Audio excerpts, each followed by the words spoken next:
down the stretch, right?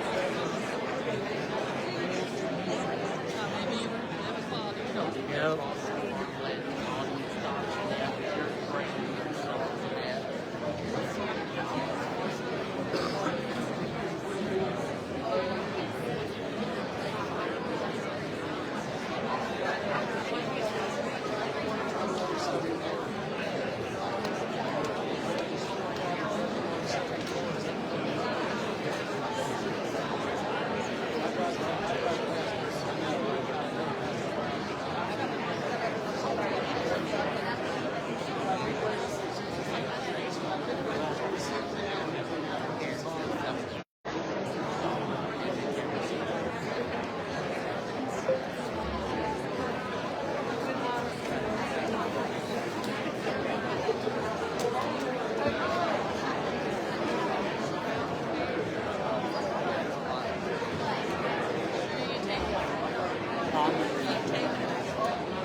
It's just for people to watch, so it's live on social media.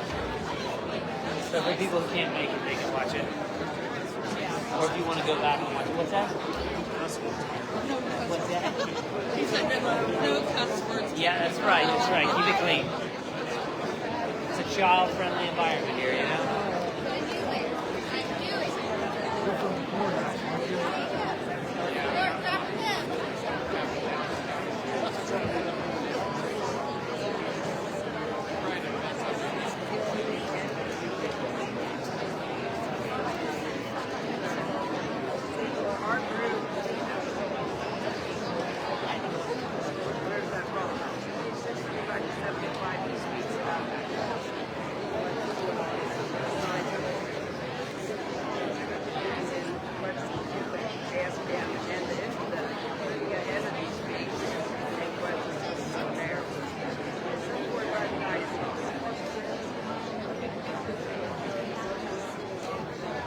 You videoing too? You going live? Yeah. Oh, good. Dearborn County's live? Man, I don't have to come to these anymore. You guys can do it.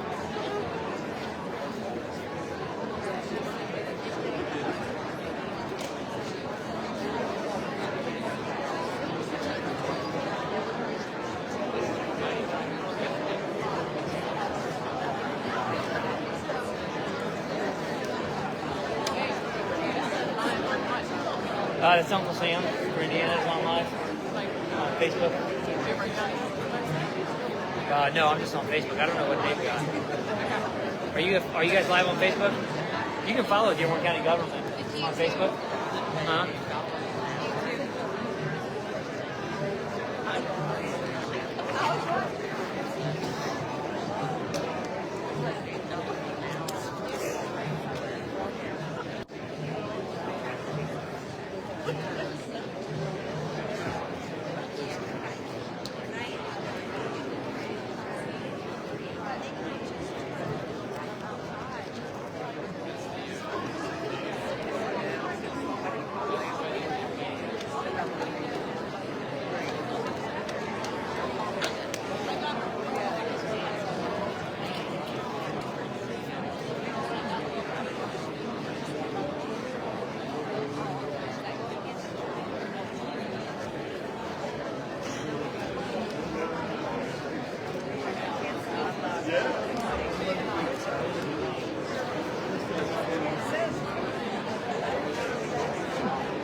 No, hold on.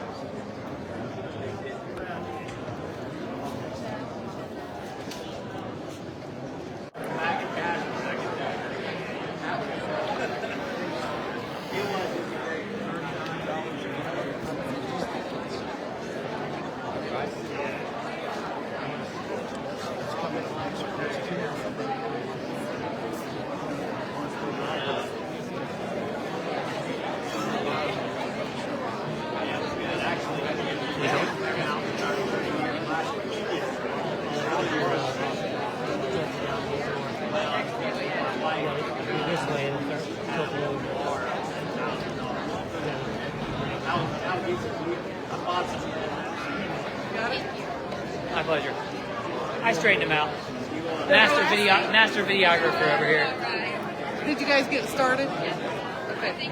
Yeah, he says you're harassing them. Maybe a little bit. He's mean to me. How are you?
Split a log, right down the log, and throw a chunk of log up there.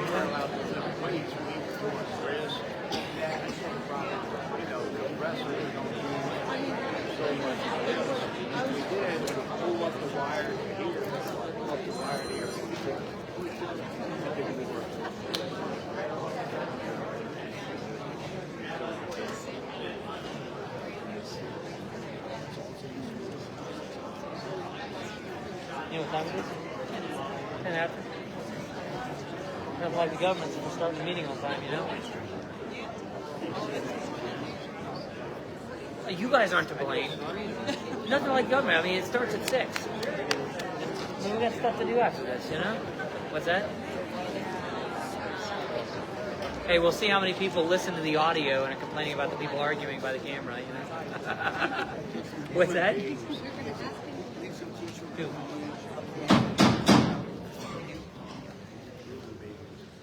All rise. Call the Dearborn County Planning Commission meeting for February 23rd, 2026 to order.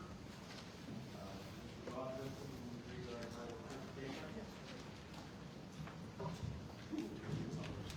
As a recipient of federal funds and in support of Dearborn County's efforts to ensure non-discrimination and equal access to all citizens, the county gathers statistical data regarding participants in county activities. Therefore, we have available, they're not here tonight, but if you would like one, a voluntary Title VI public involvement survey. You are not required to complete this survey, however, the form is anonymous and will be used solely for the purpose of monitoring our compliance with Title VI and ADA. Thank you. Everyone will please stand for the pledge of allegiance.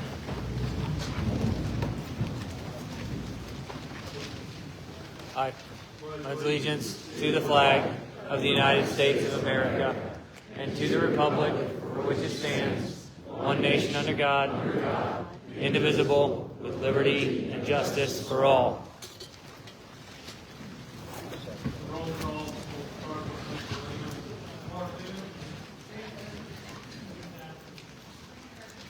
Jared Black. Dennis Kraus, Jr. Election of officers. Who wants to be president this year?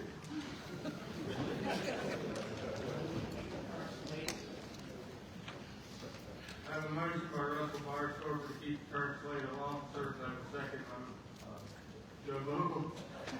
All in favor say aye. Aye. Are there any opposed? Motion carries. We have to appoint an attorney this evening, as we do at our beginning of every year. Our current attorney is Andy Beiersdorfer. We have a motion to retain Andy. Second. I have a motion by Russell Beiersdorfer to retain Andy Beiersdorfer for council, second by Eric Lang. Are you good with that, Mr. Beiersdorfer? All in favor say aye. Aye. Any opposed? Motion carries. We have no minutes to take action on this evening. We have no old business. New business. A request for a moratorium of applications for the processing of applications for commercial solar, SES-C, under Article 19 of the Dearborn County zoning ordinance, requesting more stringent requirements for solar, including battery storage facilities associated with SES-C. Applicant is Robert Rowan and a group of citizens. Nicole, with the introduction. I'd like to welcome everybody to tonight's Plan Commission meeting. I'm just going to go over a couple things. First, we're at a new facility. I'd like to thank South Dearborn High School for letting us use their auditorium for this meeting. And also, I'd just like to go over a few things. At the beginning of it, we had an outline, a general outline of the meeting. I know everybody didn't get that. We only had to be at 200 copies, so that tells you how many people are here. But we will try to keep to that schedule to try to let as many people as possible to speak. I would ask you kindly not to applaud or boo or any disruptive activities, so we can let everybody speak, let everybody have their opinion, and speak freely as they know based on the topic. So if we can keep that to a goal during the meeting. Also, just for you to know, we are streaming on YouTube Live right now, so we would also like those activities not to be on that YouTube channel. And I don't know if there are any kids in the audience, but that is another respectful thing that we'd like to take into consideration if there are any kids in the audience that want to subject that to them. So at first, we do have a couple of large group speakers that will get 30 minutes to speak, and then we have taken in speaker cards for people that would want to speak. We are allowing 3 minutes for those people to speak. If you are so kind, if someone has made the same comment or concerns, if you can, once your name is called, if you can say that it's been spoken of, and then that way we can save some time and repetitiveness if it's already been brought up. I will go over a few things first, and then we will start the public portion of the meeting. Let me move this over real quick.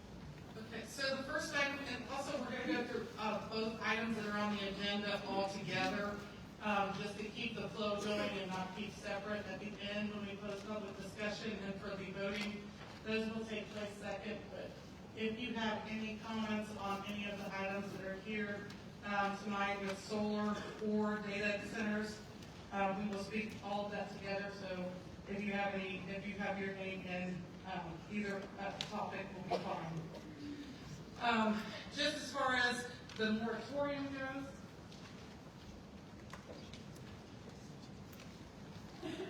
just a few things that staff will go over is with a moratorium, it can only be approved for up to a year.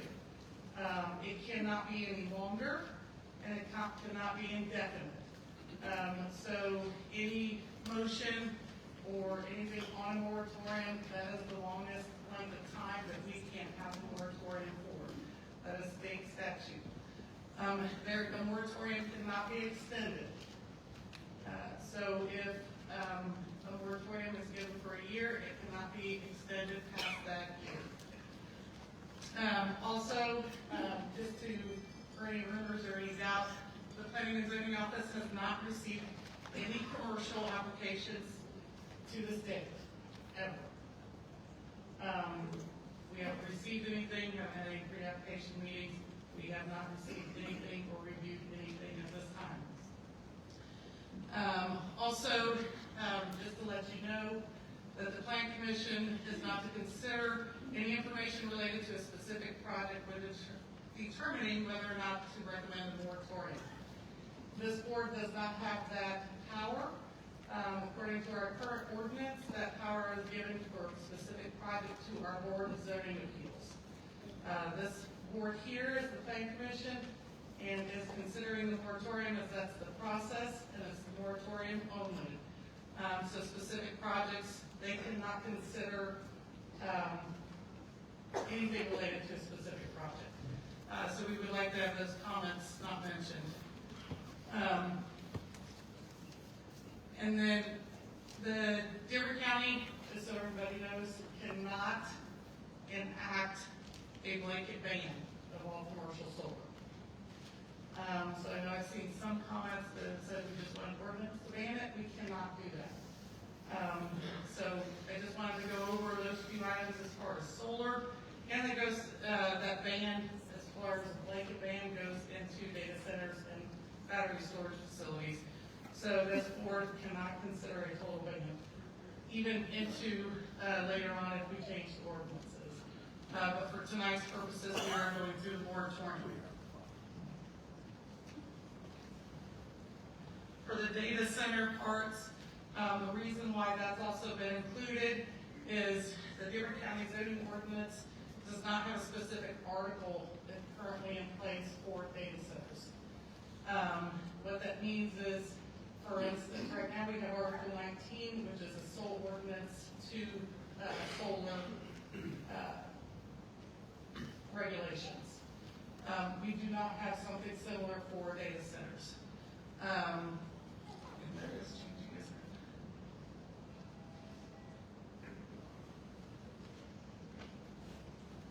it?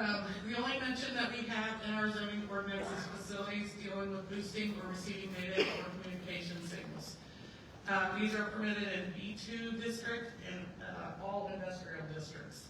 That's the way the current ordinance is, but it's not specific to data centers. There are commercial use in B1, and there are variance use in any other district. So this is the reason why the staff had included data centers in a moratorium to be able to create a separate ordinance with that. So at this point, Mr. Kraus, I'm going to turn it back over to the board to start the interested groups presentations. Unless the board has any questions for me at this time. Are there any questions for Nicole? Thank you, Nicole.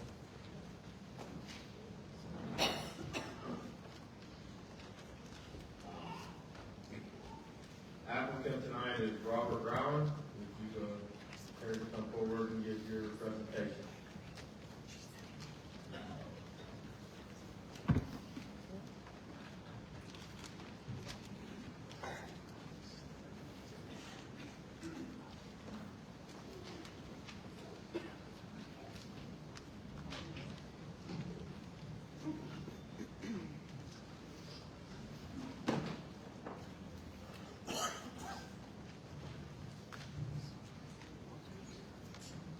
Good evening. Thank you for your time tonight. I'm Robert, for Bobby. I live on Benning Road. Our county is named after Henry Dearborn, a man who served as Secretary of War under Thomas Jefferson. Prior to that, Dearborn gained his notoriety as a Revolutionary War hero. He played a critical role commanding his 1st New Hampshire Regiment at the siege of Yorktown and was present at the surrender of the British General Cornwallis. That same courage and honor is present in the room tonight. Over 2,000 petitioners support a moratorium. Our mutual determination on Article 19 is that it is limited. No fault of the original authors, it being linked to technology, a rapidly evolving field, the current ordinance needs an update.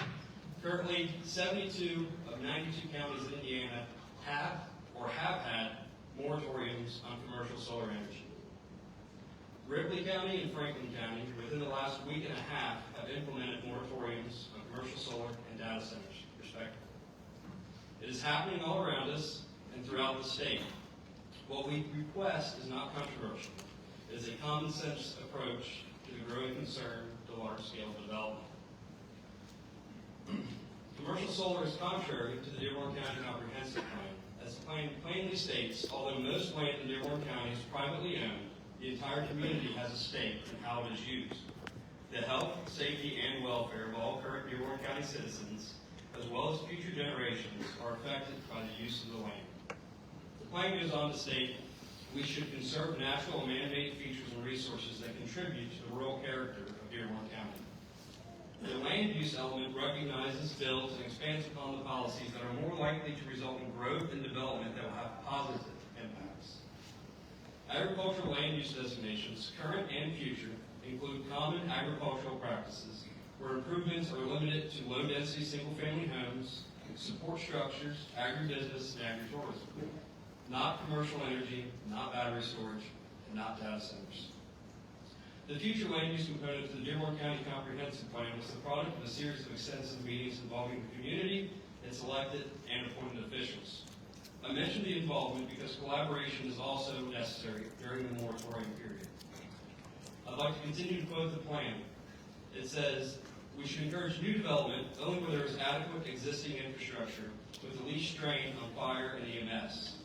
As part of this planning effort, the entire community must work together for a growth that stresses conservation of farmland as a way to preserve the local economy and to preserve a high quality of life. Further evidence to support a moratorium, I bring your attention to the Strategic Investment Plan from One Dearborn, our economic development group. Their vision includes supporting sustainable growth in western Dearborn County, expanding outdoor recreation and create a retreat to simpler living, and a focus on preservation to ensure our community remains attractive, vibrant, and a desirable place to live, work, and visit.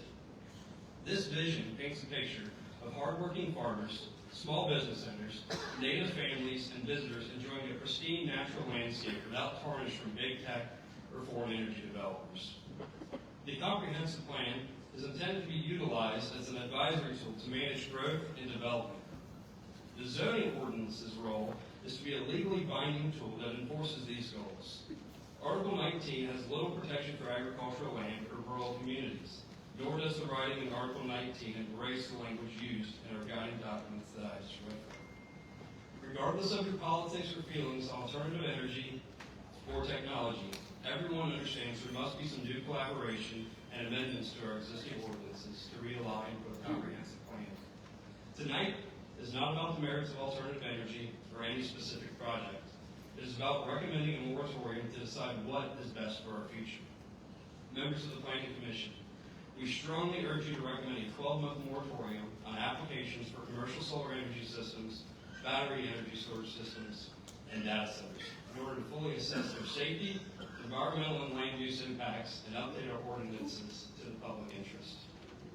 We also urge you to recommend a citizen advisory board to guide this process, ensuring transparency, accountability, and genuine community representation.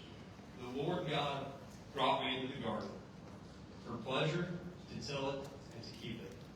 Thank you.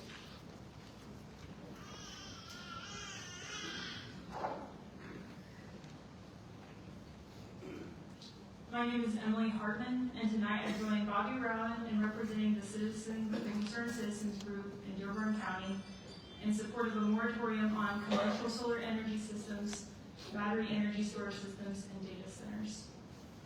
I would like to acknowledge that this is not a criticism of the current ordinance. I believe that the current ordinance is appropriate for the time it was written, and it is objectively time to readdress it. Article 19 was adopted in September 2021. Prior to 2025, our ordinance was just as good, if not better, than most counties' solar ordinances.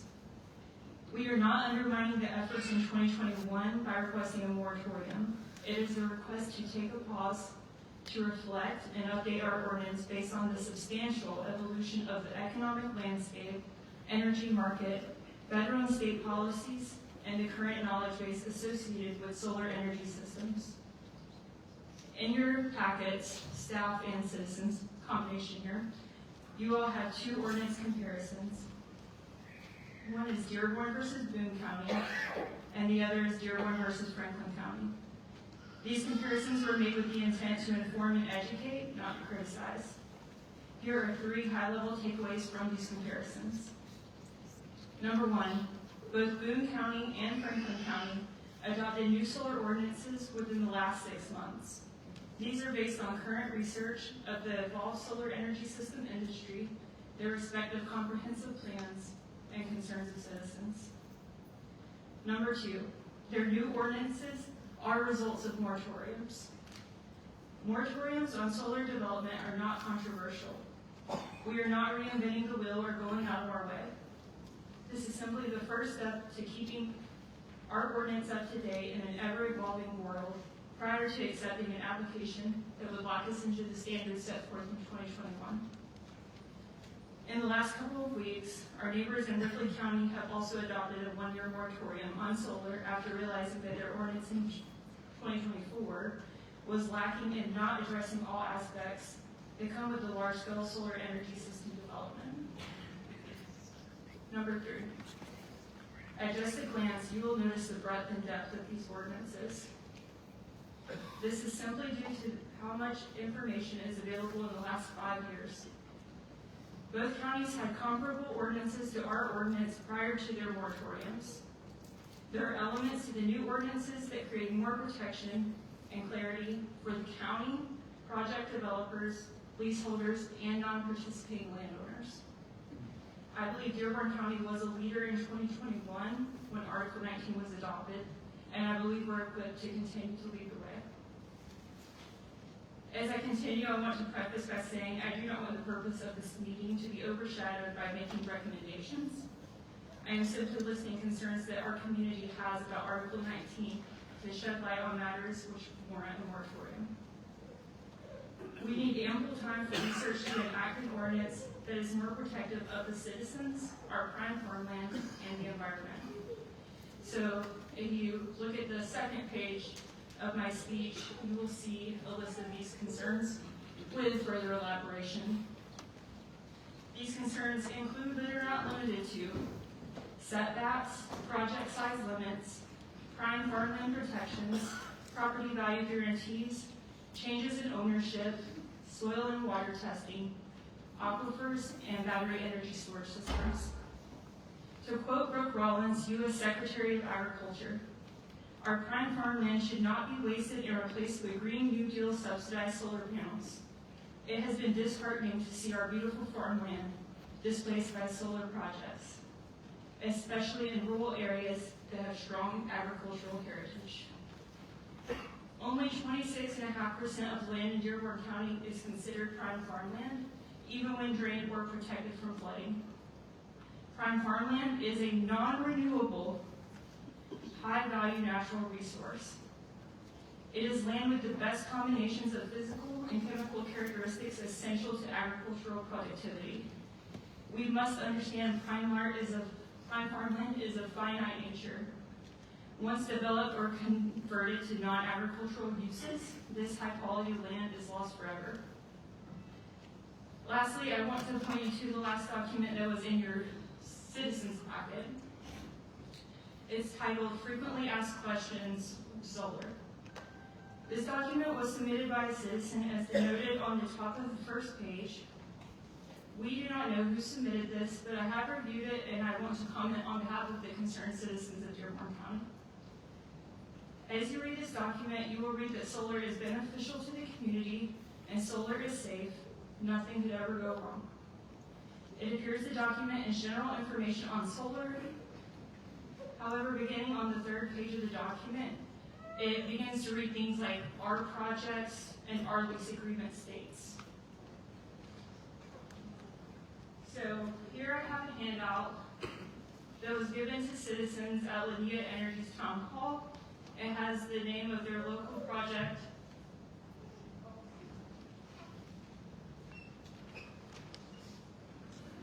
Since we are not considering the currently planned project by Lanier Energy in Manchester tonight, I ask that you not consider this information in your decision, as it is biased and partial to the project.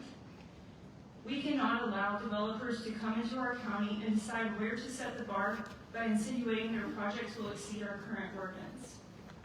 Solar development is not a love letter to the community. It is a business. We must set the bar and they must meet our standards. Tonight you may hear from individuals who say we shouldn't adopt the moratorium or that we shouldn't take up to a year to do the research. But how can anyone be opposed to doing the right thing and simply taking a pause? What are they so afraid of giving us the time to thoughtfully consider how best to protect the health, safety, and welfare of the community? If protecting this community is truly the priority, then taking the time to get it right should not be the last choice. We have one chance to get this right for future generations, and I want to make it clear that your vote bears the weight of our community's well-being, the health of our environment, and our county's strong rural character. Please support this moratorium. Thank you.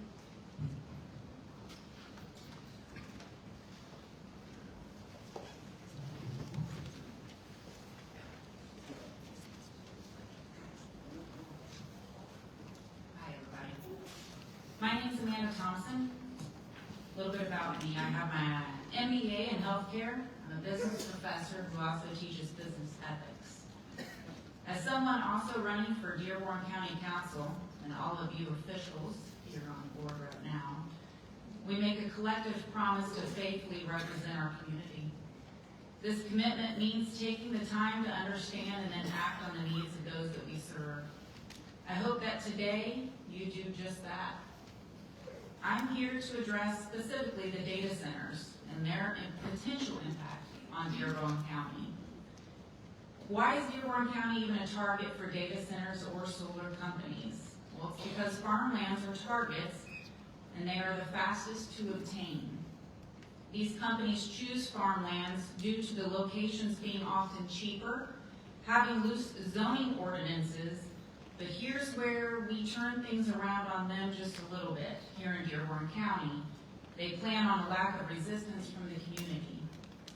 Let me begin with the use of water by data centers.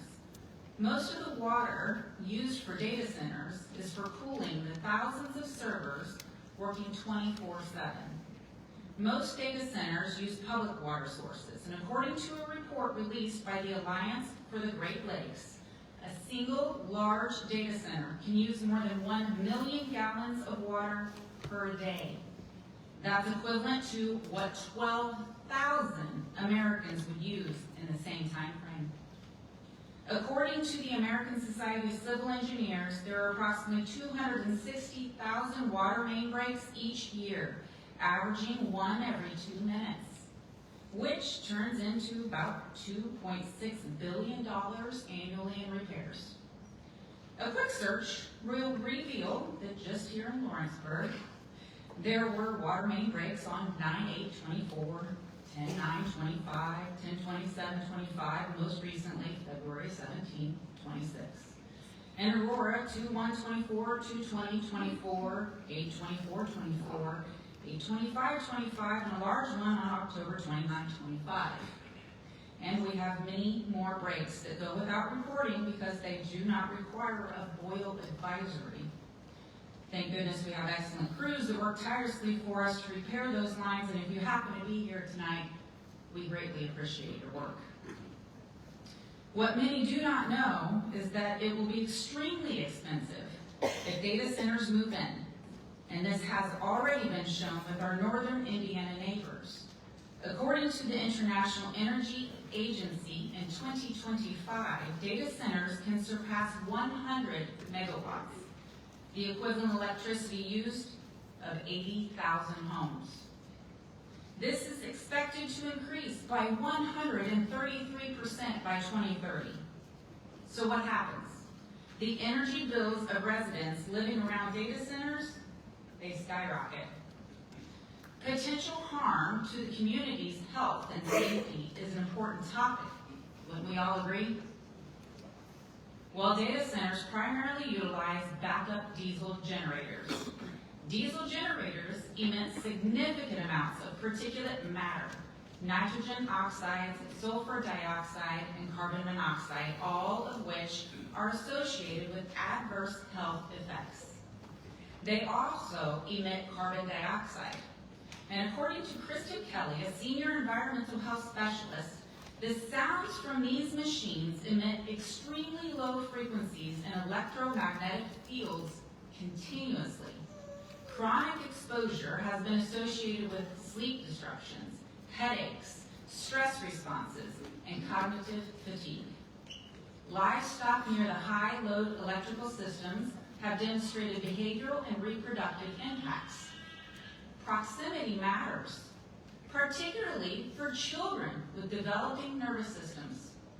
EMF exposure impacts pregnant women due to the 24/7 sound and vibrations, putting a cardiac load on the mother, which can then put a higher rate on that fetus. Anything over 85 decibels is considered hazardous. Data centers inside, they range 75 to 95 decibels. In the community around a data center, they are around 50 to 65 decibels. But the issue is this: at night, when your body is supposed to be in a state of rest, the continual exposure of the vibrations in those decibels, even at a constant low level, is extremely harmful. Studies have shown an increase of suicide rates around data centers.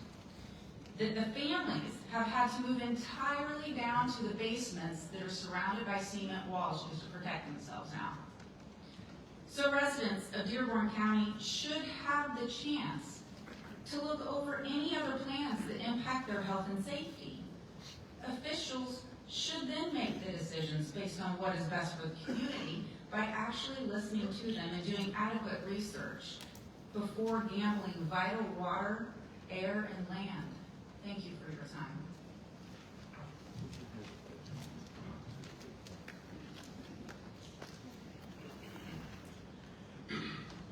My name is Mark Hall, and we have farms in New Elsa's and St. Leon, Indiana. And I got involved with this group here that just spoke a couple months ago, and they're amazing young people. They pretty well, I think, told you everything that you need to know tonight about what's going on, what can happen. And I just wanted to say that this is the third meeting that we've been at. We had 150 at the first meeting. Some there was over 400, close to 500 people. And that's what it's going to take is for you to be involved and let your government elected officials know how you feel about these issues. And I want to express to the Planning Commission that this point in history tonight and for the next year will be the most important time in the history of Dearborn County.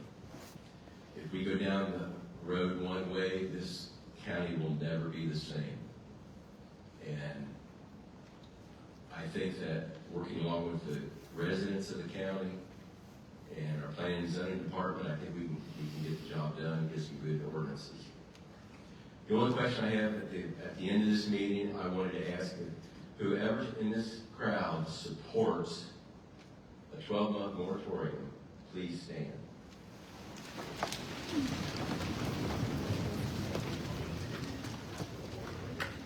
Thank you so much.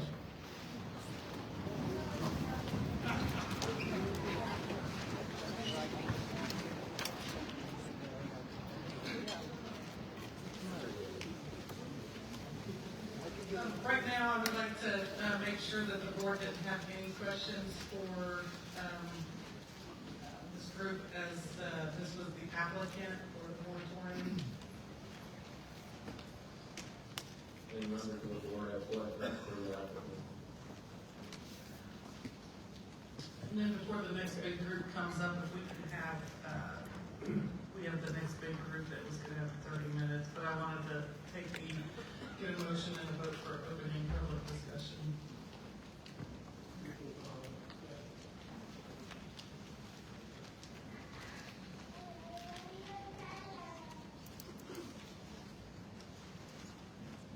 I have a motion by Reverend Beiersdorfer to open public discussion.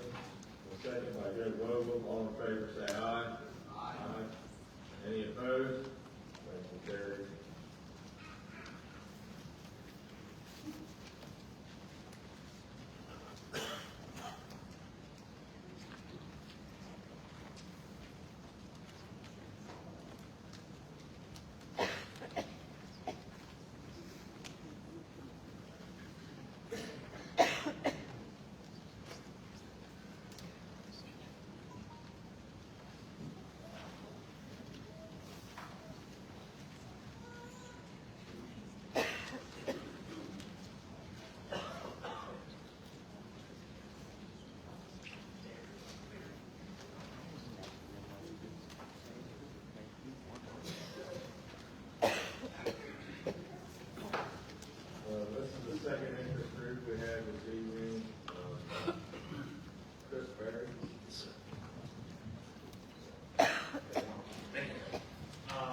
pleased to be here tonight. Thank you for the warm welcome. We were at the previous group talked about the town hall we had last week. Had a lot of great conversations. Shook a lot of good hands. I understand there's a lot of concern, there's a lot of opposition, but I felt like I was respected, that I was treated civilly, and I'm really grateful for that. One thing, if you wouldn't mind going to the next slide. I'm born and raised in Dallas. I live in Austin. I am the Director of Development for Linnea Energy. What that means is that I run a team of people that work with communities like this to develop projects. We partner with landowners, we go through the permitting process, we get projects ready to go, and we, Linnea Energy, own and operate those projects long term. I'm a husband and dad of 3. Those are my 3. Cut that Christmas tree, I don't know why pumpkins, but we were cutting the Christmas tree last Christmas outside Austin. So I know, especially for the moms and dads in the audience, that the sacrifice of your time to be here tonight is invaluable. I'm all the more proud to be here because of that. I understand that we're maybe on opposite ends of a conversation right now. We can't have projects without communities. Communities can benefit from these projects. I want to talk about that. But most important, and I'm proud to be an American. Like I had a lot of fun in the last week watching the U.S. men's and women's teams beat Canada. I thought those were some of the best hockey games I've ever seen in my entire life. And that's fun and that's proud, but like this is a different level of pride. Like to come into a room with people that are disengaged with the way that they want their community run, the way they want their future for the children to be protected, is inspiring. So thank you for letting me be a part of this conversation, and I'll proceed like that.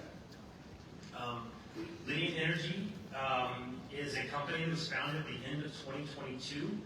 We're kind of like an expansion football team. I think the last one was the Houston Texans. They didn't put high school kids in there. They brought pros from other teams to get the program going. We're kind of like that. We've been around the block. We've got a sample of a couple of projects that our team has built on the right. These are not Linnea projects, but projects that our team members have done. We've got a sampling of projects around the country. We are a U.S. company. We own, we build, we develop first. We build, own, and operate our projects. Our primary investor is InCap Investments. They're based out of Houston. Every board member is a U.S. citizen. And we're here tonight because we pride ourselves on this. And again, I'll repeat what I said.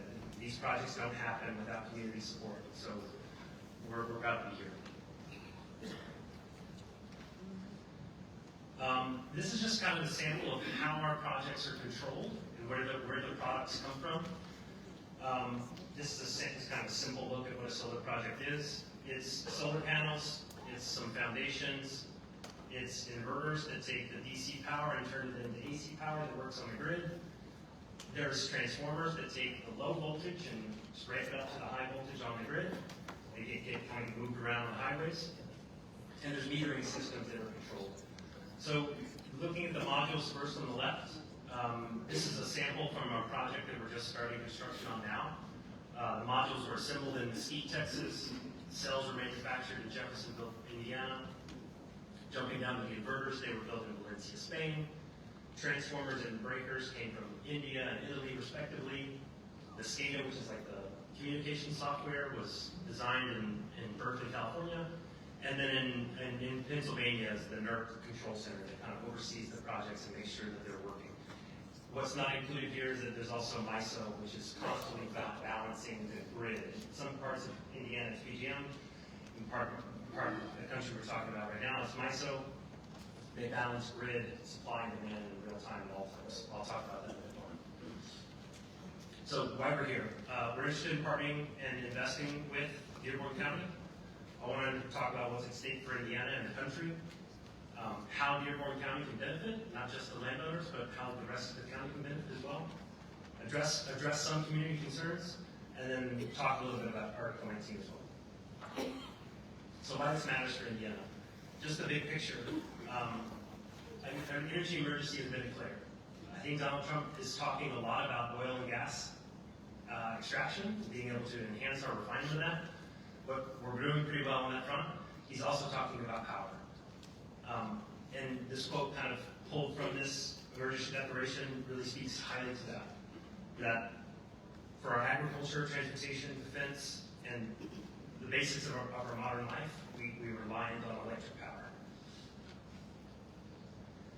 This is a graph from 1990 of a bunch of different countries. I've highlighted a few.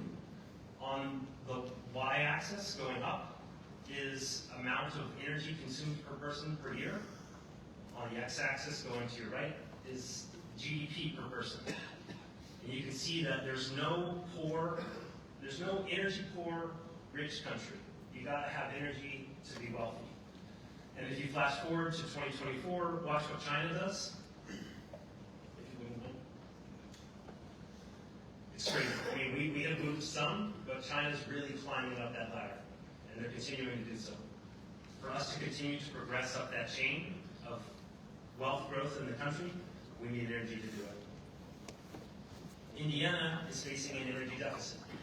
These are the different zones of MISO that I just mentioned. Indiana is zone 6. And this is a snapshot from the recent capacity auctions, where this was representative of the fact that Indiana is a net importer of electric power. So old plants are retiring, electricity demand is growing. It's in our phones, it's in our computers, it's in our lights, it's in our air conditioners, it's in our industrial growth that's coming back to this country. Solar for us is not a silver bullet. It is a part of the solution, though. It's fast to deploy. We've got manufacturing capacity everywhere. We can quickly deploy it. It's cost effective, and Indiana can benefit from an all-of-the-above approach.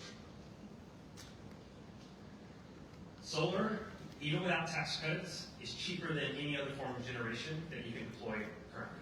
It can be cost competitive. Free fuel also means that it's fixed price. So there's no marginal cost, essentially no marginal cost. Solar also provides a ready to deploy low-cost energy grid solution.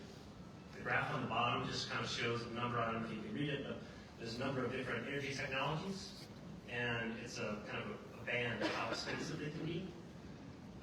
You can kind of see on the top a number of different kind of renewable solutions, and on the bottom kind of traditional thermals, and the bands kind of show how competitive they can be. You find the second from the top and the third from the top. The second from the top is PV, solar only. It's cost competitive with basically anyways. On the top right is indicative of how the lead time on these technologies. Solar is ready now. Nuclear, I think, is coming. Indiana just attracted its first nuclear-based company. It's going to be, I talked with the lead developer on that last week. It's going to be a credible solution. It's going to bring a lot of economic power to Indiana, but it's still 8 years out. And we also have gas turbines that are being procured and sent with I'm forgetting your name, I'm sorry, man, but you mentioned data centers of 100 megawatts. There's a data center in Abilene, Texas that will be 1.2 gigawatts by the end of the year. And so whether hosting a data center in Dearborn County is a good idea or not is up to you. But they're coming, and whether they're in our communities or not, they're competing for our power. So we have to figure out a way to solve the solution. They're buying a lot of gas turbines. They're getting so desperate to buy old aircraft engines and just strap them to the ground so they can get enough power. The demand is just skyrocketing. It's wild. Point of this slide is that solar can happen now, and it can be affordable.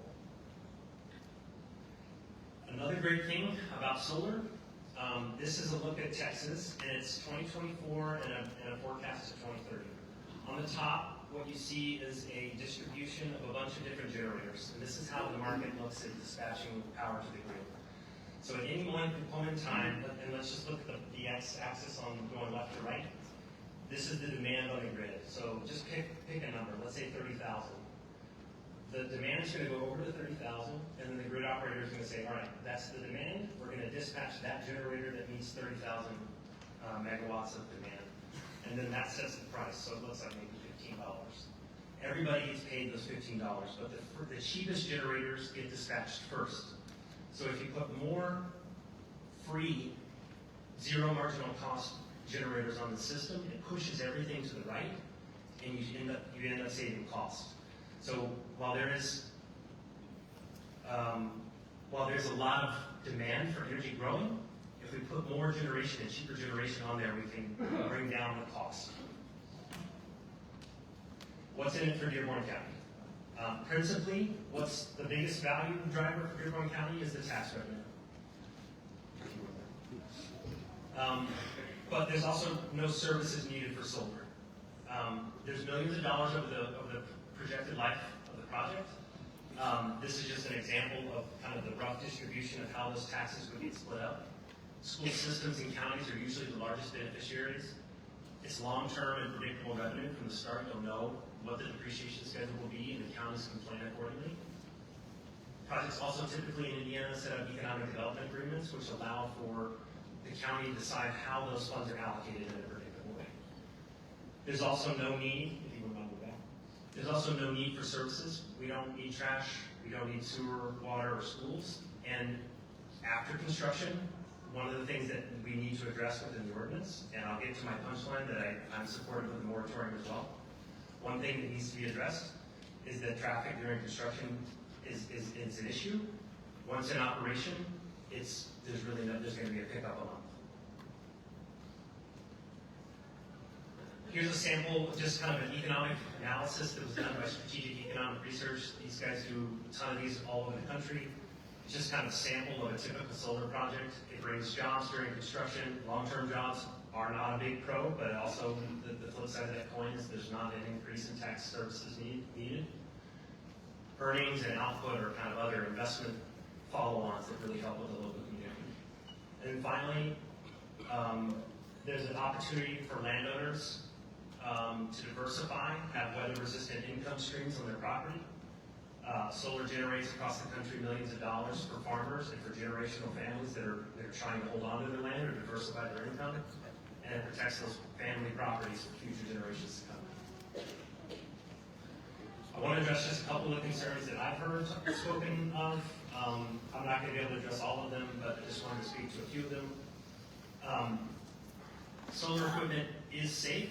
I think 2021, what has changed from 2021 to 2025 is not really the technology. The only thing that's really changed with the technology is that it's become more efficient and cheaper. But the chemical makeup of the panels themselves has not changed much. They're mostly consistent of, in reverse order, it's actually tempered glass that's the most of the weight. There's an aluminum frame around the outside. There's tiny silicon, very thin silicon wafers that do the heavy lifting. And there's some wires that connect it all together. There's several studies that show that they don't pose any risk. EPA, you have to pass an EPA toxicity test to prove that. Beyond that, if you look further down, and this graph is not truly representative, it looks like there's concrete footers there, but it's really just steel piles driven into the ground, and then there's steel racking and motors on top of that turn the panels. And downstream from that, it's all kind of traditional electrical equipment. You've got underground wires, you have transformers. The inverters are a bit different. They're like computers that turn DC into AC to make it function on the grid. And then there's overhead wires that look, they're just the same as the wires you would have anywhere else in the country. Solar is not data center. So I do want to make sure that we're drawing a distinction between the two. We don't use water. A good question I got last week was, what about washing the panels? And in some environments that is needed.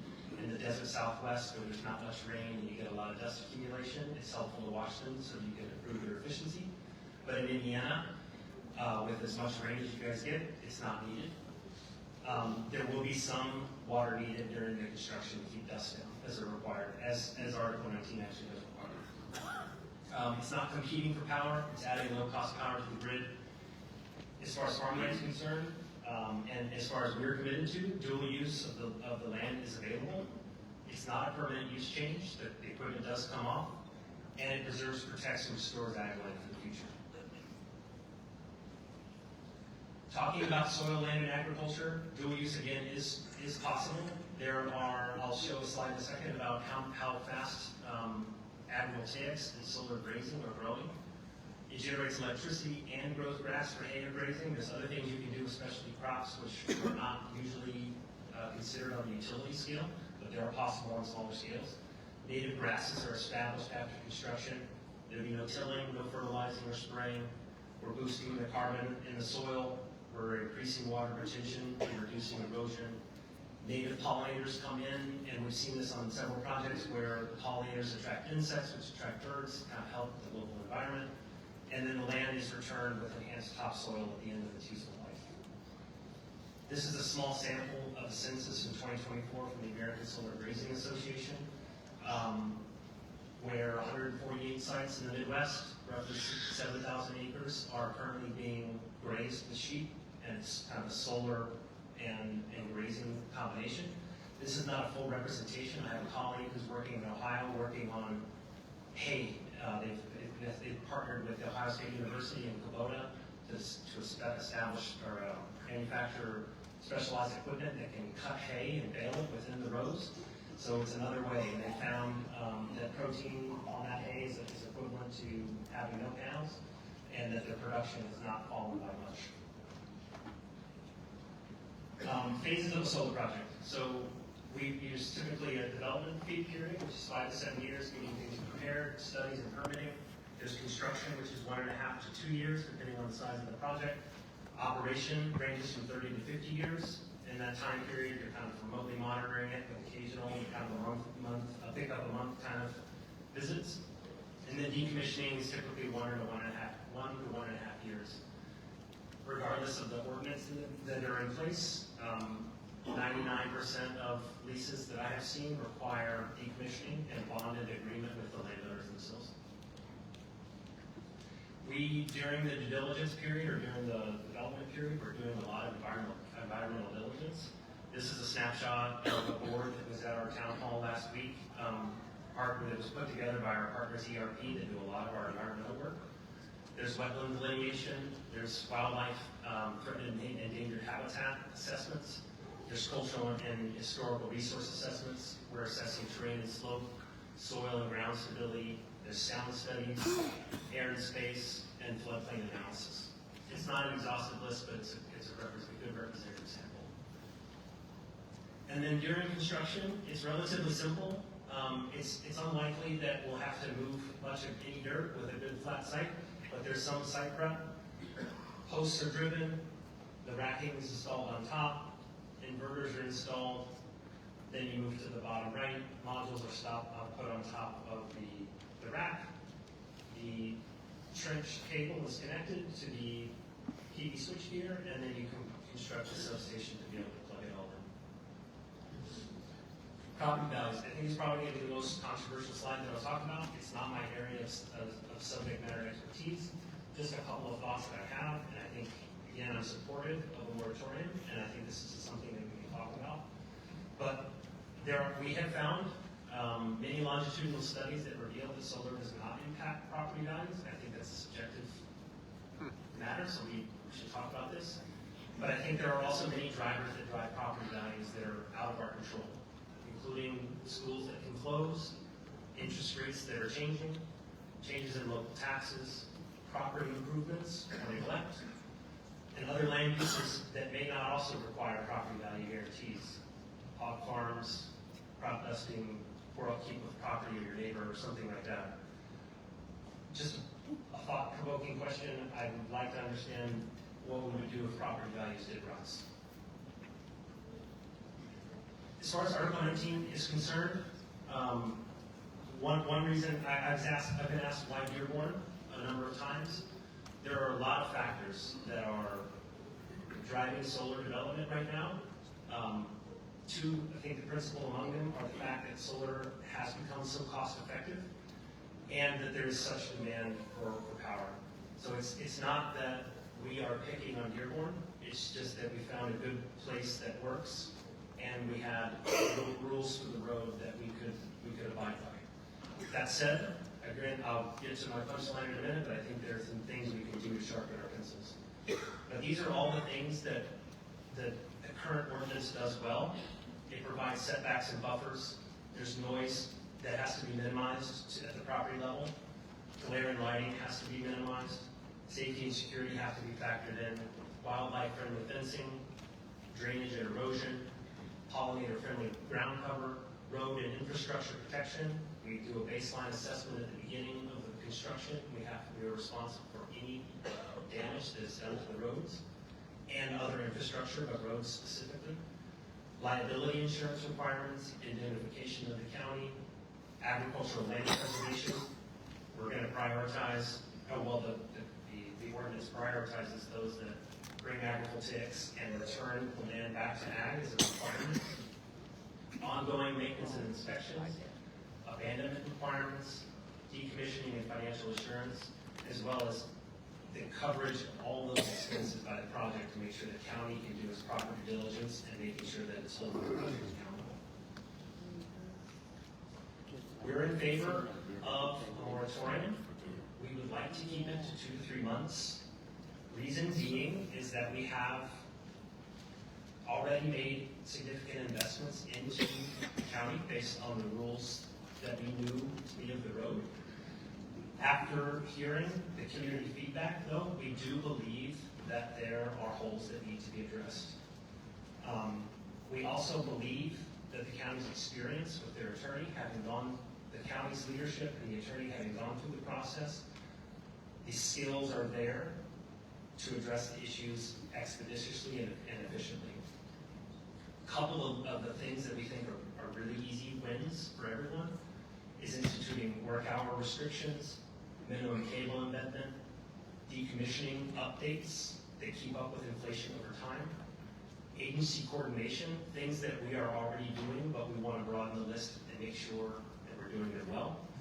And one key point here that I've heard many times is that we're making a lot of promises right now, and that's true.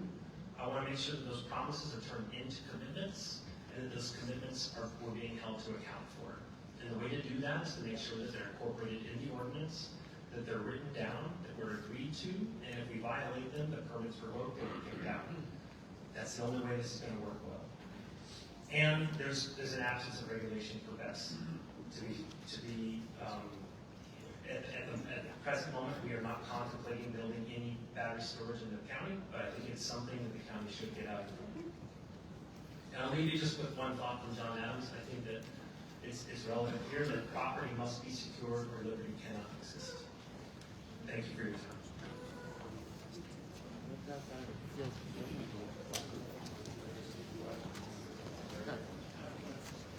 Yes, sir.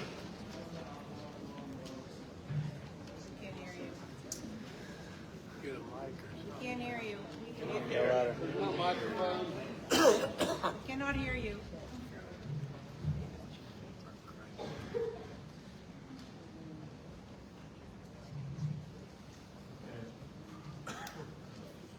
Can you hear me now? Yes.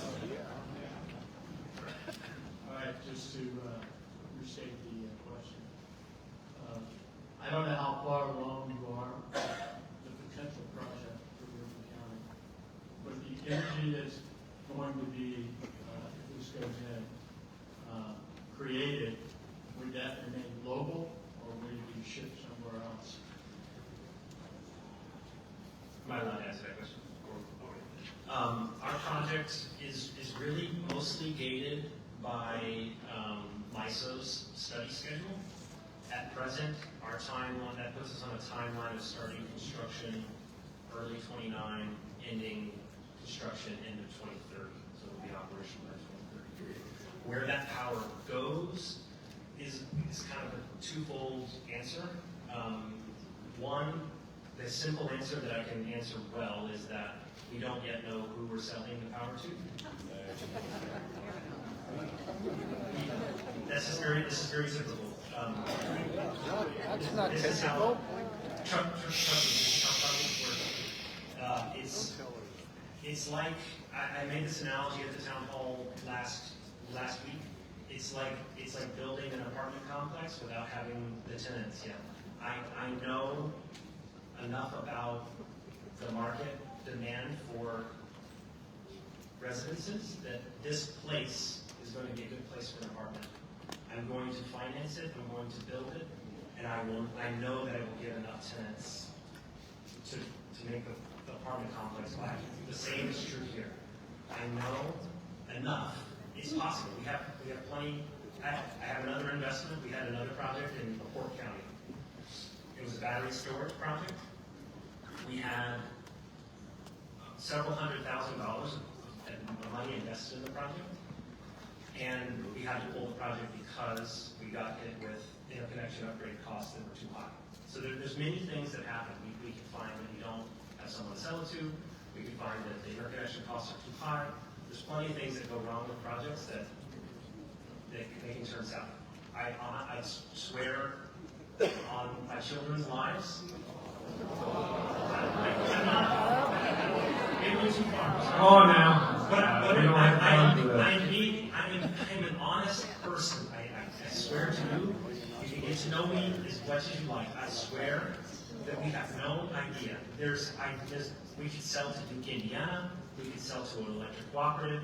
We could sell to the wholesale market. We don't actually have to sell to anyone. We can just plug the project in and get paid the prevailing price at the market rate.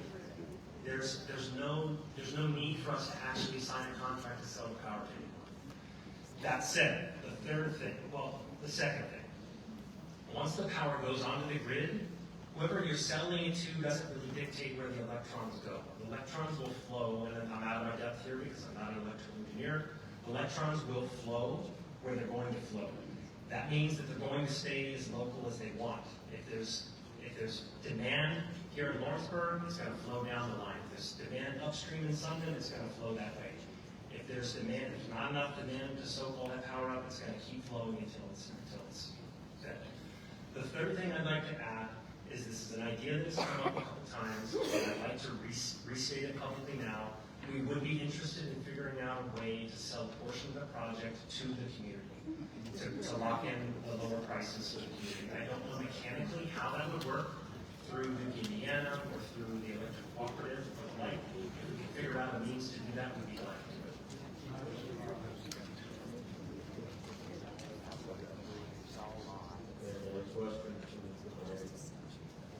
I would just like to see some of those electrons flow this way. They count.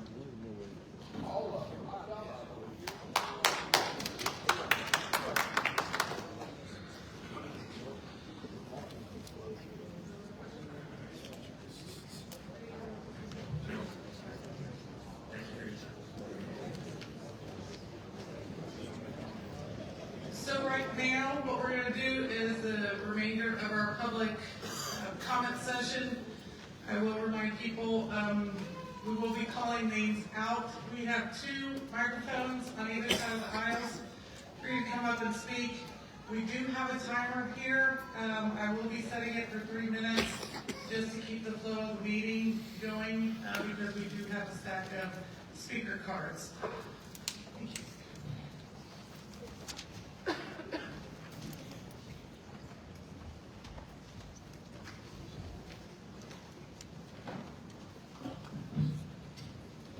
The first card I have here is Sarah Hill.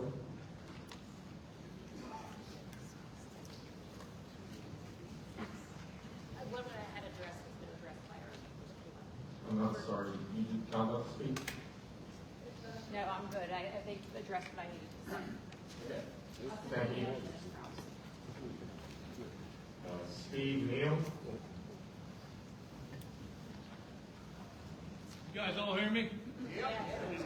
Question I got is, You have to come up to the I'm microphone. sorry, but we will have to have people come up to the microphone because we are still recording it and we will need to pick up the comments.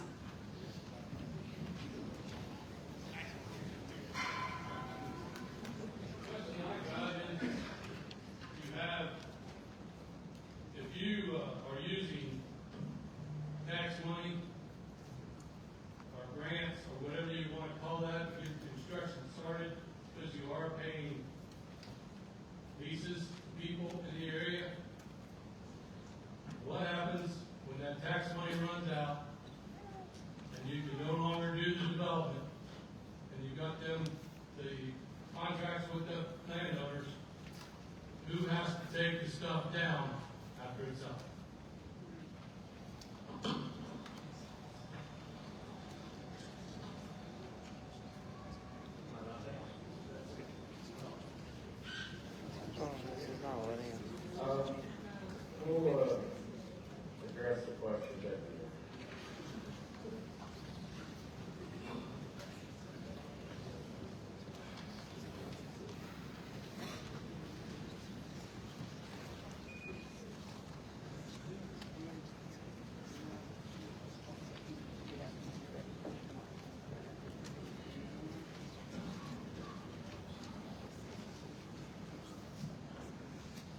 Stacy Craig.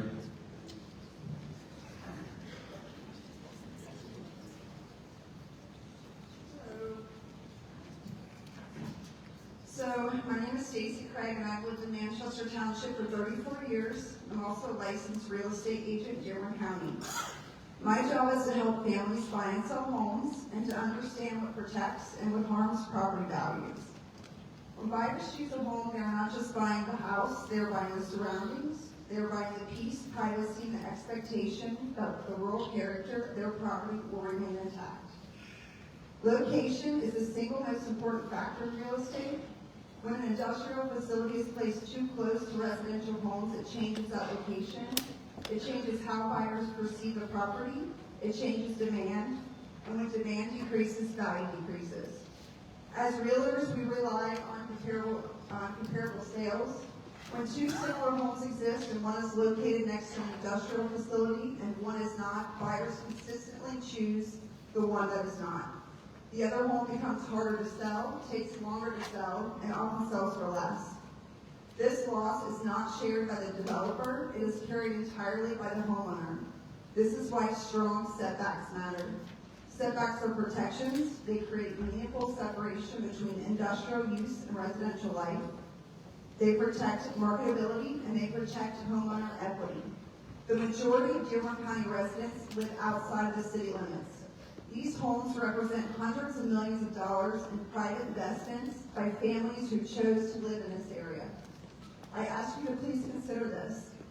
Franklin County has over 50,000 more acres of land than Dearborn County, yet Dearborn County has twice the number of housing units. That means we have far more homes per square mile, far more neighbors, and far more families whose property values are directly impacted by placement decisions. Despite having more land and fewer homes to protect, Franklin County has adopted stronger setbacks and acreage caps, both per project and countywide. If stronger protections make sense there, they make even more sense here. These facilities will be around for 30 to 40 years. Once buyer confidence shifts and comparable sales reflect that shift, there is no undoing that damage. Protecting buyer confidence protects our housing market, our tax base, and the financial stability of families in this county. Indiana law gives this commission the authority and the responsibility to regulate land use to protect the rights of all property owners. I respectfully ask that you support a moratorium for a thoughtful, protective standards that can be put in place before irreversible harm is done. Growth is inevitable, harm is not. The difference is thoughtful regulation. And one more thing at a time.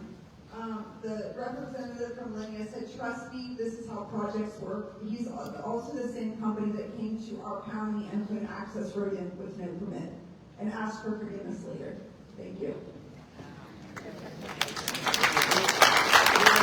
I specifically asked for people not to clock. We've got a long evening here. I want to get through. I want to hear from everyone. So please keep the peace.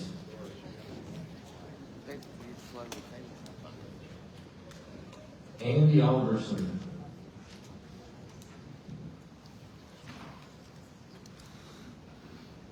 Good evening. My name is Andy Alderson. I'm a retired Air Force officer. My wife and I chose Dearborn County to live a peaceful rural life, to raise our children and our grandchildren. In the military, I learned that public service carries with it duty and responsibility, and I just implore upon you members of the commission that that's true for you as well. You have a duty to protect the citizens of this county and the ones that you serve. If just one landowner leases their land for a solar farm or data center, what disturbs me a little bit is the other 50,000 residents of Dearborn County have to bear the impact of that. And I also find it a little disheartening that this is being driven by a company that's headquartered 2,000 miles away in the state of California, but they are poised to dramatically reshape thousands of acres that directly affect the great people here in Dearborn County who already live and work here. So I just want to echo the request that we've heard tonight for the commission to immediately put moratoriums of 1 year in place for solar data centers and to have more stringent requirements for battery storage areas. And candidly, it is your duty and responsibility to protect us, the citizens. And we love our community and our way of life. We need you to preserve it for us. Thank you. Dave Sands.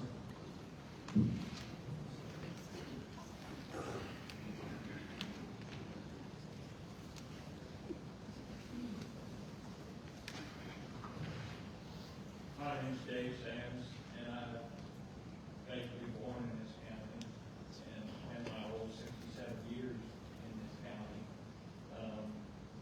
We've already lost our little school that brought in many residents that located here because of that. The appeal of this county, and in particular the Manchester area, is why people want to relocate there and live there. And we do not want to lose that. They're not making any more land. We need to protect what we got. I completely support the moratorium, and hopefully when that is, we are granted that moratorium, that this board and any other board that conducts business related to that acts in a very timely manner. And if we get one for a year, that we don't wait 11 and a half months before we start having public input as to what that is. Thank you. Thank you.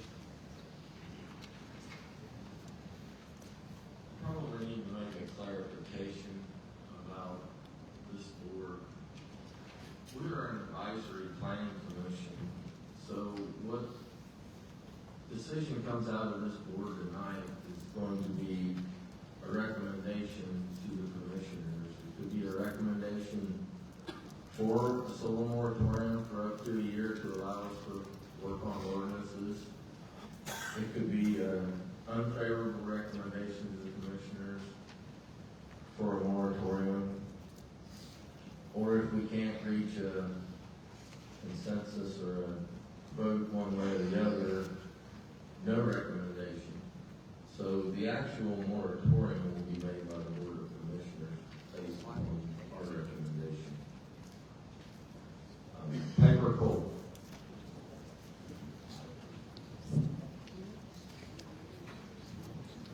Good evening. My name is Edward Cole. I'm 13 and a resident of Manchester Township. I've been listening and watching what has been going on with the solar farms. I'm here to request a one-year moratorium so that you can take the time needed to address all the concerns regarding safety and long-term implications of these farms. I went to the linear informational meeting on the 17th at Abner Hall. I asked an important question. Where are the list of sources for your information? No one there could tell me. They did say they could get that information and send it to me in an email. So I gave them my information. And as of this afternoon, I have not received an email from Lydia or Sunday Solar. Sources are very important because they show where the information came from, and that can help verify if it's credible or just something that looks good for your argument. And if the information can be proven, who wrote these articles or conducted these tests or investigations, this needs to be taken into account to fully understand the information we're being fed. This is my future that will be impacted by the decisions you make today. In 50 years, most of you on the commission will be gone, but by the grace of God, I will still live in the country. I would love them to see farmland and green spaces in person, not just a picture of what it used to be like. Please don't decide my future until you have carefully considered all the pros and cons and the impact this will have on Dearborn County farms and lifestyle. Thank you. Thank you. Kyle Carroll.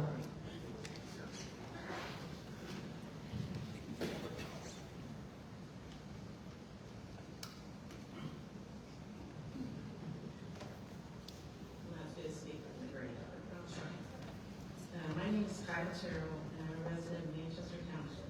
I'm here to request a one-year moratorium to Article 19 so we can take the time needed to address the safety of State Road 48 and the impact industrial traffic would have on that road. State Road 48 is already a dangerous road. Just last month, a woman had to be kept out of her car after a serious crash. A few months before that, a semi overturned. Accidents on that road are not rare.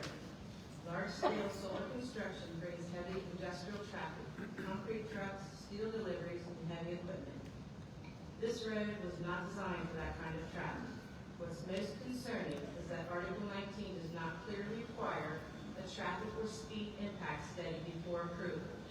That means these projects could move forward without fully understanding the safety risk. Other Indiana counties require traffic studies before approval. Dearborn County should be doing the same.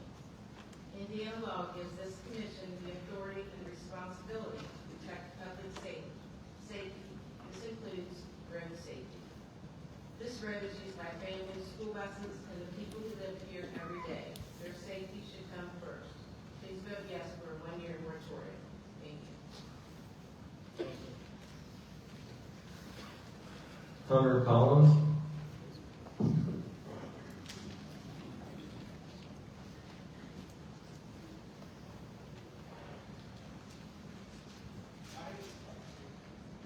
There we go. My name is Hunter Collins. I'm a concerned resident of Aurora, Indiana, and Springfield in the Indiana House of Representatives here in District 68. The project that is being proposed by Linear Energy is not about putting our community first. It's not about putting farmers first, and it's not about putting Hoosiers first.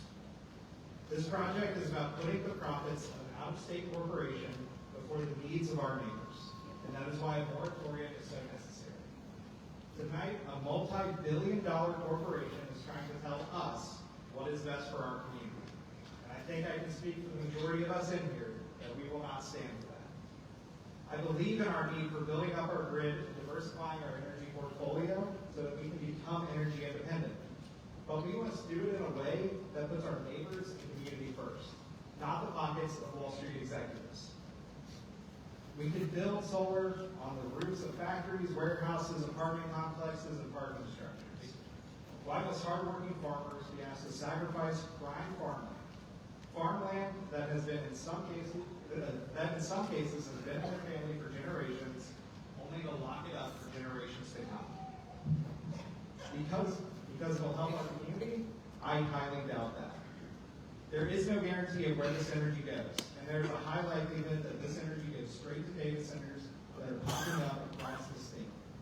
Data centers that consume enough energy to power 730,000 Hoosier households. Raising the cost of our utilities because these tech companies make sweetheart deals with companies like Hoog Energy, which yes, Libya would most likely sell the energy to once this project is complete. Let me make this clear. This does not help the people of Dearborn County. It only pads the pockets of Epstein-class billionaires who want to exploit a hardworking community and leave us with the consequences. And if a solar project is to go into Dearborn County, it should be supported by the people, and it should serve the people by directly lowering our energy costs and strengthening our grid here at home. My name is Hunter Collins. I support a moratorium on solar projects and data centers for 12 months so that we can build ordinances that protect our communities. Because we deserve to have a say in the direction our county goes in. Our future will only be dictated by the people of Dearborn County, not an out-of-state corporation who only cares about padding the pockets of their Wall Street investors. Thank you.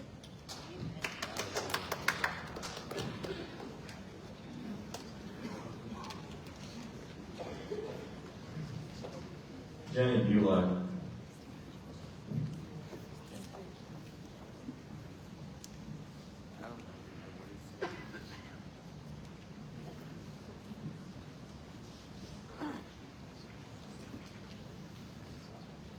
My name is Jenny Bueller. I have been a lifetime resident of Dearborn County. Over 25 years of my career have been spent in the power and utility industry, from power plant performance engineer to plant manager of free power plants. Today, I work as an executive industry consultant, helping utilities operate more efficiently. My family has farmed in this county since 1860. Thank you for this opportunity to speak. I am not for or against this project. I have no financial stakes in this project. I am concerned about property rights and the current energy crisis we are in. Your decisions determine whether we strengthen our energy future. We already have a strong protective ordinance, Article 19. Well done. The article ensures solar development is safe, responsible, and respectful. It already covers setbacks, screening, drainage, fencing, decommissioning, and land restoration. Section 1975 even covers mitigations of damages to public infrastructure, such as roads, through set area guardrails. Science also supports those guardrails. The University of Louisiana study shows inverters meet daytime noise limits at 147 feet. Your standard calls for 150. There's no scientific basis for increasing setbacks beyond Article 19. Anything larger is purely aesthetic. The article addresses fencing and screening already. I'm asking the committee and commissioners to make decisions based on facts and economics while protecting property rights. Article 19 honors those rights while giving the county full oversight. MISO and PJM, our energy grid balancers in the area, have publicly acknowledged generation shortages. Energy demand is demanding and rising more than it has in 25 years. This problem is now. When an independent power producer, an IPP, builds a power plant, private investors pay for it. An IPP solar farm means no cost to taxpayers, no cost to ratepayers, and no utility profit. That means your electric bill is not impacted by the solar farm. If the local utility builds this power plant, we will all pay for it. So the risk is on this company, not Duke Energy or our agency. And I will add, data center rules and regulations and cost for ratepayers are much different than power plants. They need to be considered separately. One generates power, the other consumes power. One doesn't use water, one uses lots of water. Very different rules and regulations are required. Solar is the fastest way to add new generation. If it is stopped, it will be built somewhere else where other counties gain the economic benefits. There are already over 100 solar farms in Louisiana. Progress isn't stopped. The choice is to stay or not. May I continue?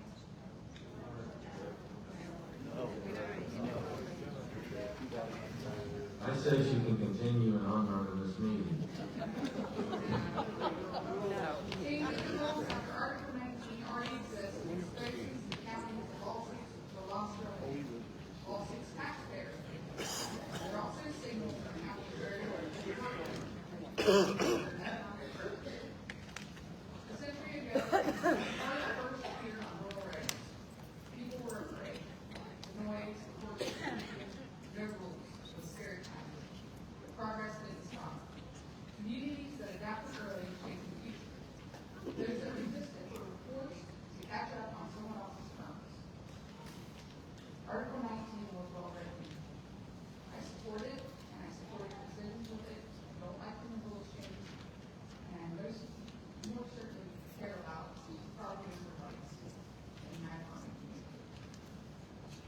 Please make fact-based economic decisions and protect the rights. Thank you. Thank you.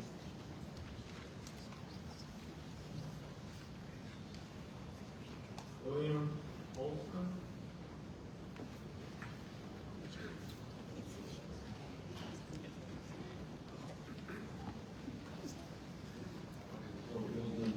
Dearborn has resident leaders. I don't have a prepared statement. My question then would like to, I agree with other participants saying we need additional power. There's no reason to go any further than that. But I think we need to explore other possibilities like what about upgrading our current power plants? We have one before across the river. We have one right here in Lawrenceburg. We do need additional power. As far as data centers are concerned, I have seen a lot of good reports on the modular nuclear systems that I think should be a requirement for a data center to go in because of the massive power consumption.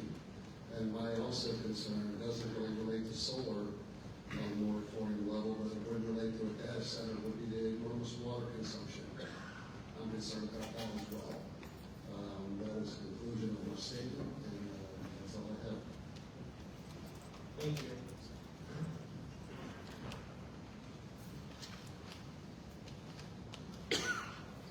Kevin Cassidy.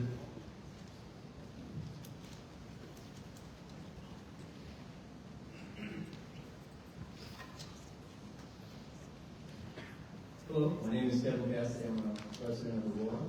I'm here to speak against the unchecked installation of solar farms on prime agricultural land. They advocate for the responsible zoning and strategic planning that honors both our environmental goals and our food security. Let me be clear, my opposition is not to solar power itself, but to its irresponsible deployment.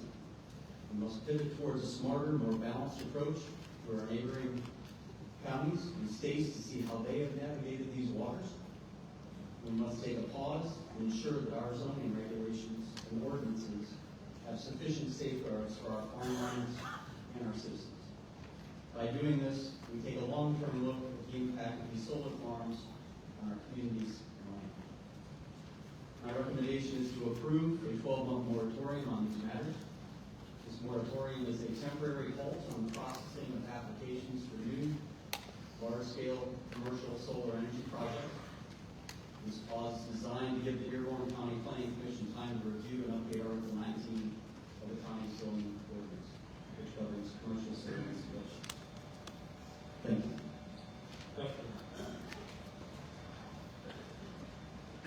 Michelle Dudley.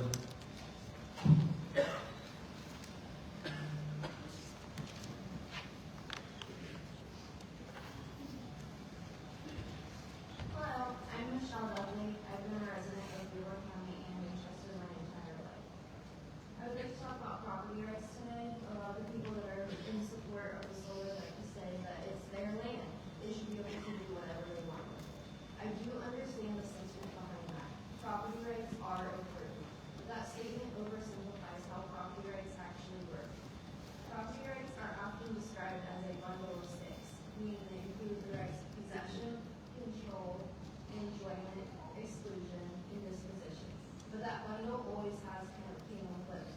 Those rights are shaped and constrained by zoning ordinances, environmental regulations, building codes, and state law. In fact, we're all standing here tonight because of the process laid out in Indiana code and our local zoning ordinance. Clear reminders that none of us can simply do anything we want with our land. Property rights in this country have never been absolute. They are balanced against the public's health, safety, and welfare. And importantly, property rights do not stop at the property line. That's why we recognize concepts like public and private nuisance. What one person does on their property can directly affect their neighbors and the broader community. There's also another important point here. When a development relies on tax incentives, public subsidies, or abatements, it's no longer just about private property. It involves public investment. It involves our tax dollars. And when public funds are part of the equation, the public absolutely has both a right and a responsibility to weigh in. So while I respect the idea of private property rights, let's be clear. This has never meant unlimited authority to do anything at any time without regard to neighbors, regulations, or the community. That's not how our laws work, and it's not how responsible planning works. I would like to say I support a moratorium on solar, battery, energy storage, standards, and data centers, and I hope that you will too. Thank you. Thank you. Mr. Yeller.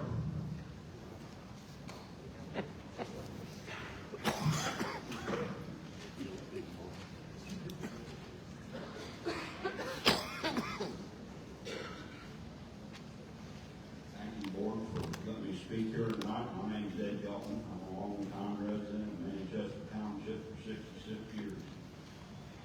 I got a recommendation from my farm animals to get sent for a year of moratorium.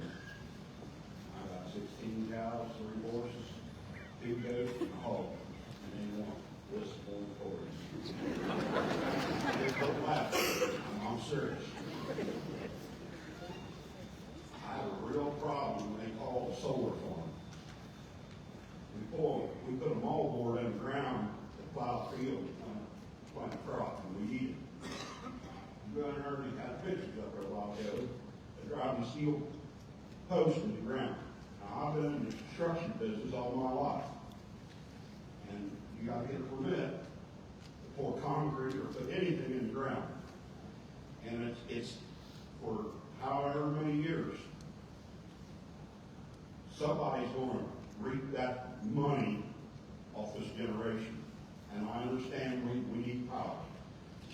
I just feel it's not the right thing to do, and I hope board members make the right decision. Thank you.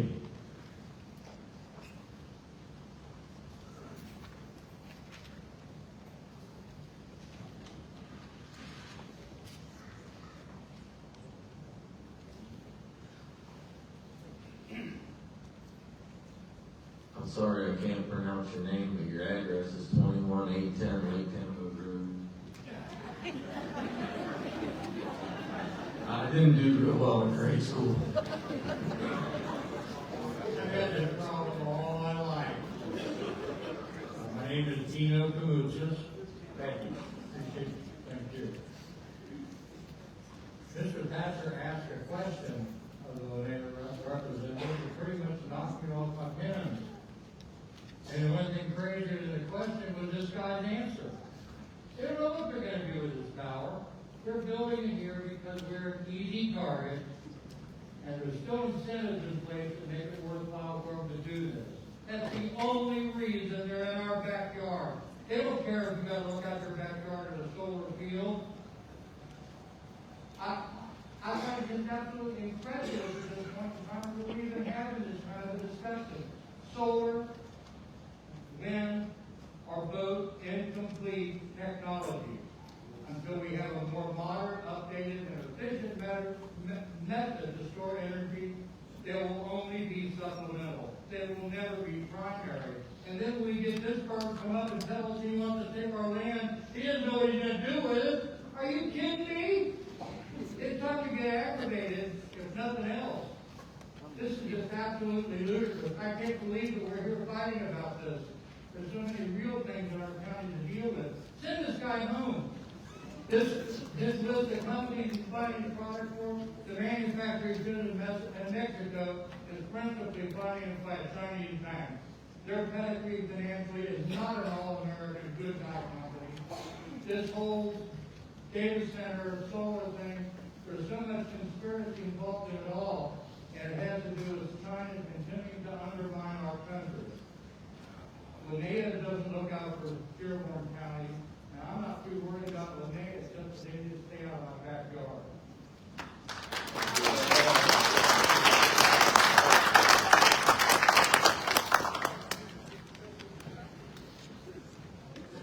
Should be like.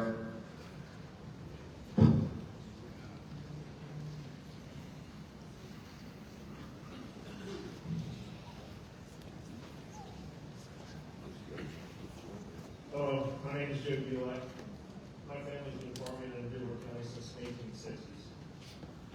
I'm not here to defend this big solar, but would like to defend the current version of Article 19 as a landowner.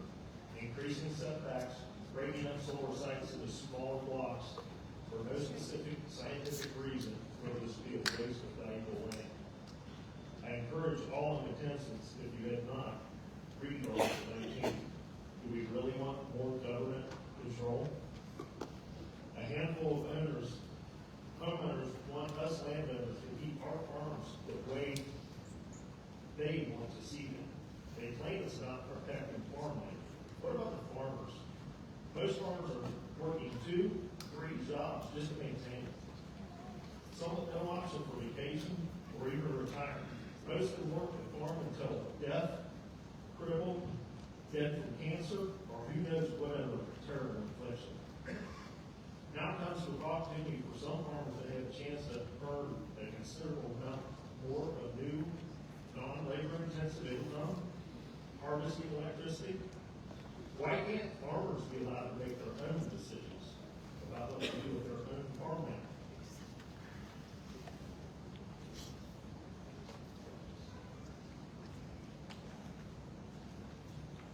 If I ask you please, ask for references, do your own research outside of social media.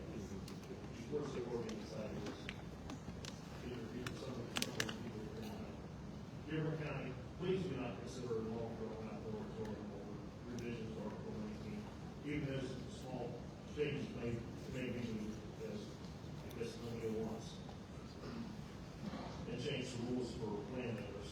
Let's get this thing built as soon as possible. instead of who knows how many records assuming permanent and possibly toxic homes would be built on this 1,200 acres of prime farmland. If you deny these landowners this opportunity, who knows? I believe data centers are a whole different story, and I hope nobody's concerned to put them under the same moratorium. That's just no different, or good difference. Thank you all for your time and consideration. Thank you. Ellen Rowan.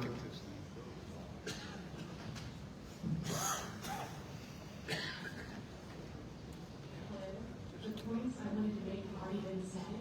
I support a 12-month moratorium with the Dearborn County Citizen Advisory Group and the YouTube. Thank you. I would like to ask anybody that speaks to stand close to the mic so everyone can hear. There's been a couple of us board members who haven't been able to hear real well. Peggy Zoller.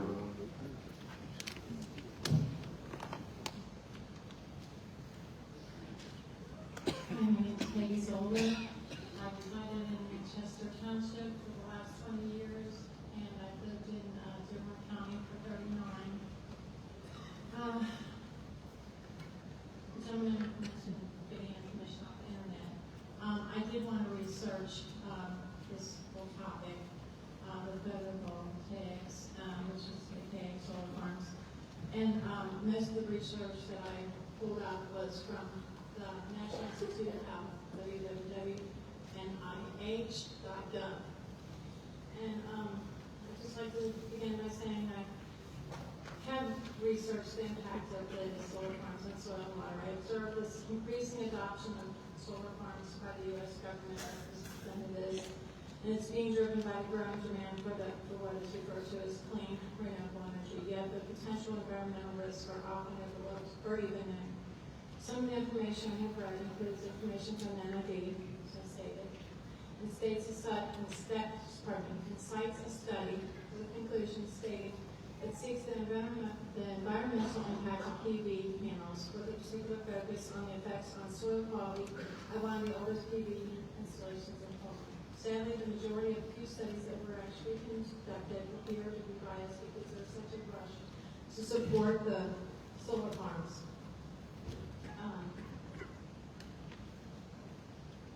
There's actually few studies that have been done, even in this country and across the world, and they're frantically pushing to keep up the energy demand for technologies without fully understanding the study effects on our farmland and our food supply.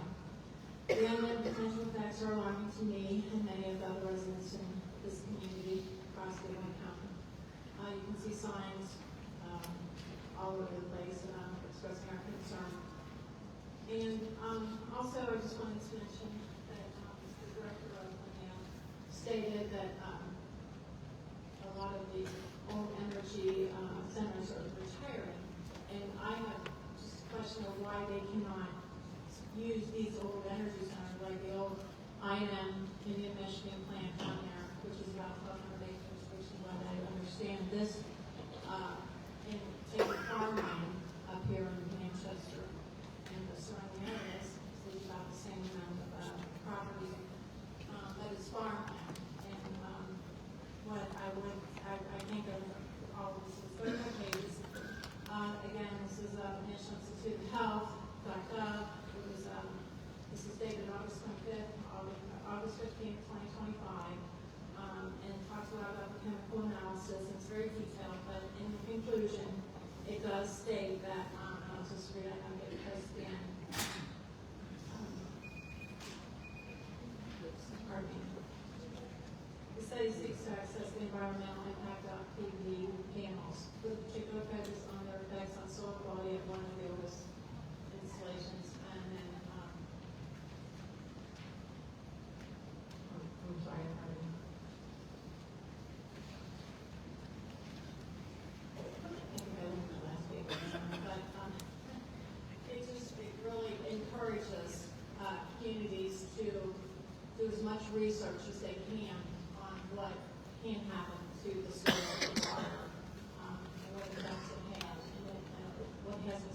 does show a lot of negative effects. So I just would really encourage to at least look at this for one month. Thank you very much. Thank you. Lisa Barker.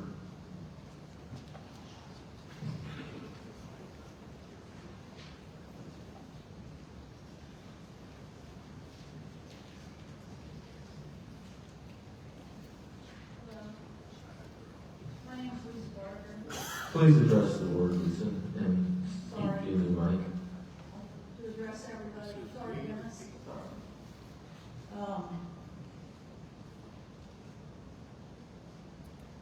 Under all is the land. It is the opening phrase of the preamble of the National Association of Realtors Code of Ethics, established in 1924. As Stacy Craig, that talked earlier, and I are both members of. It signifies that land is the foundational basis for food, shelter, and economic prosperity, requiring the realtors to ensure its wise utilization and broad responsible ownership. The significance serves as reminders that for professionals to act as stewards.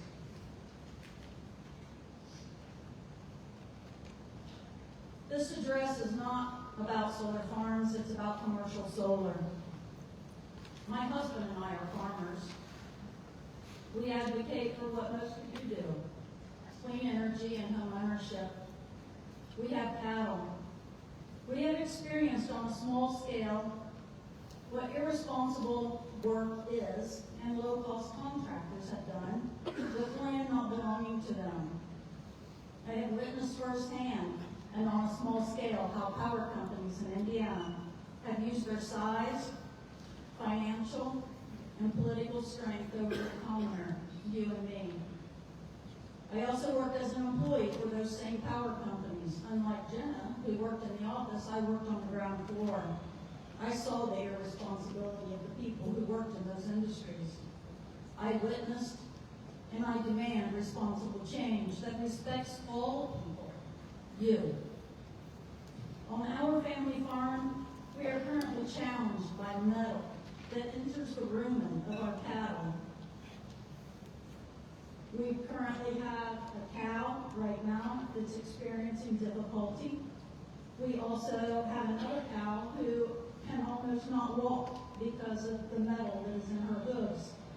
And we recently received an upgrade from our electric company. These are the things that's going to be left behind when these companies leave. I cannot imagine the damage that will be left behind by the spent solar leases or wind damage from solar infrastructure. Good farmland will become brownfield status as metal and glass could potentially become a part of our tillable soil landscape in the future. Instead, our communities could enjoy farms that are properly managed. I would encourage utilizing roofs or already brownfield properties and planned commercial developments. And even if the cost could be mitigated by the use of brownfield funds available through the state and supported by our local administration. I advocate responsible private property rights that do not infringe upon the rights of our friends and neighbors. I would like to see robust building codes and well-planned zoning through the counties that will environmentally protect not only our citizens and our land, but our future generations for years to come.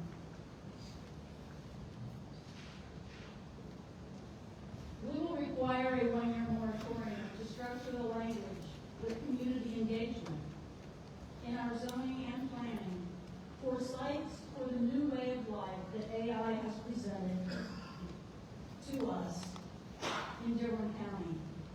Nothing done fast and cheap has benefited anyone. I could debate a lot of the things that Linnea and one of the other ladies have said, but I don't Ms. think Barker, there's a time I'm for going to us. ask you to wrap it up. Your limit is over.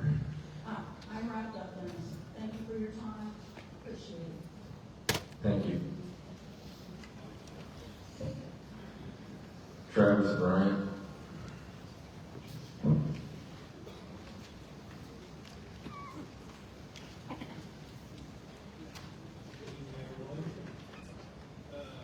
Article 19 addresses. Can you step a little closer to the mic?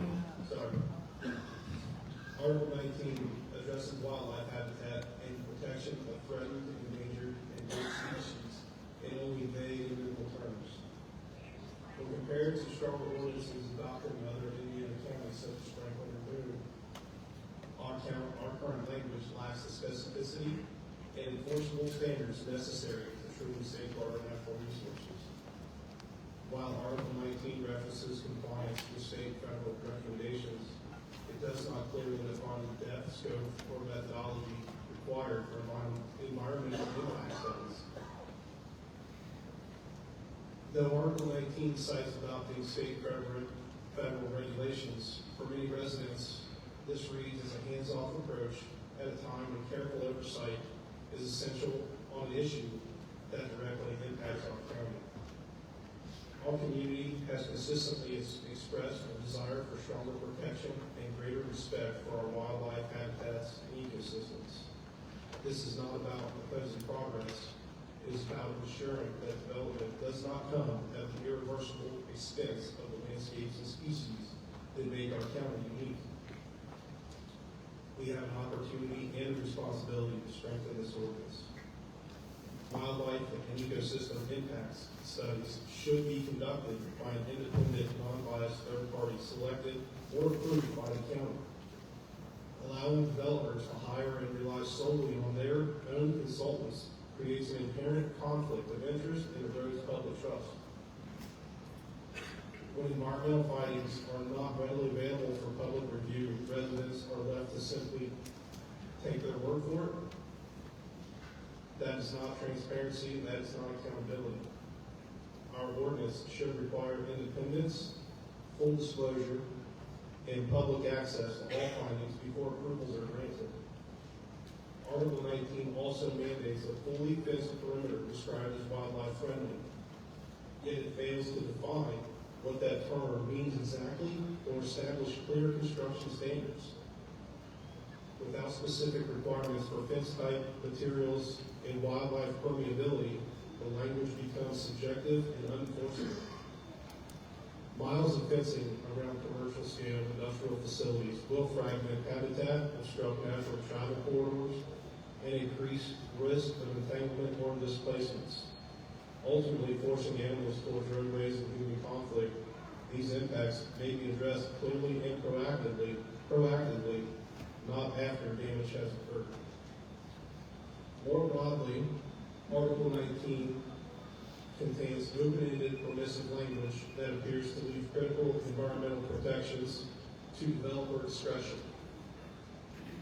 Protecting wildlife and ecosystems should not be optional or negotiable. It should be clearly mandated.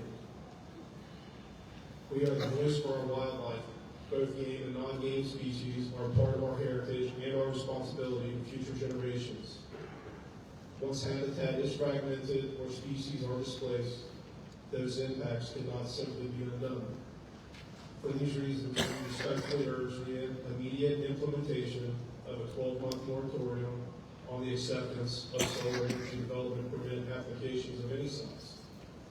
This pause would allow time to thoroughly review and strengthen Article 19, adopt clear standards, and ensure that any future development reflects the will of the community and the protection our natural resources deserve. Thank you. Thank you. Jim Wolford.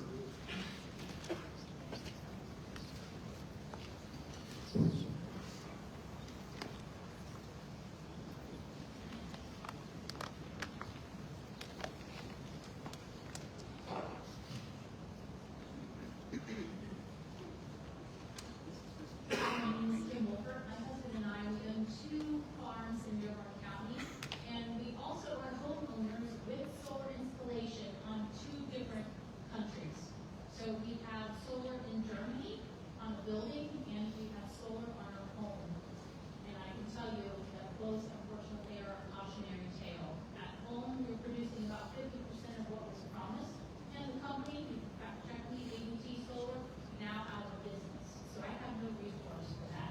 Ms. Holfer, can you please address the board and not the audience? In Germany, it's been a disaster program. So the gentleman that thought that this would be a good idea, looking further to Germany as an example, they passed the Renewable Act in the year 2000 and implemented solar everywhere in Germany.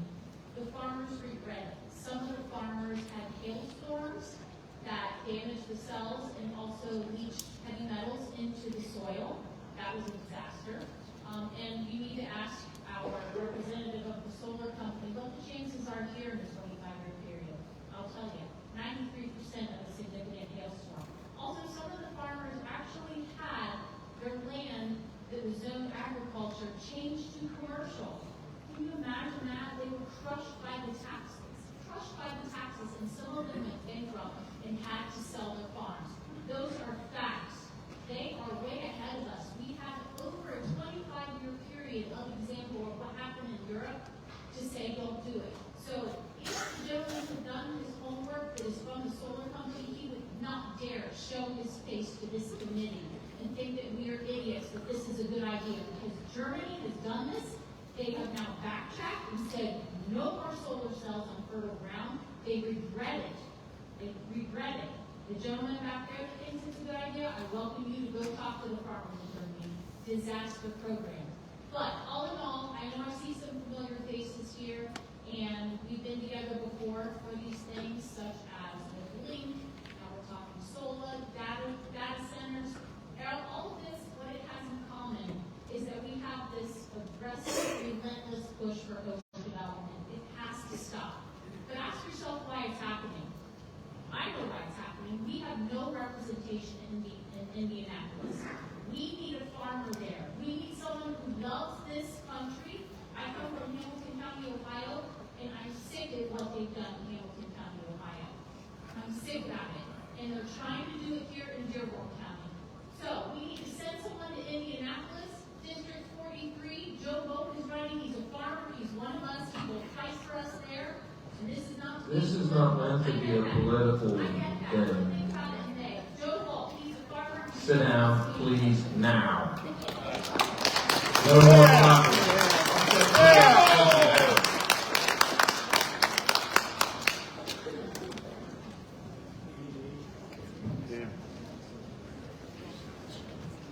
Brandon Connolly.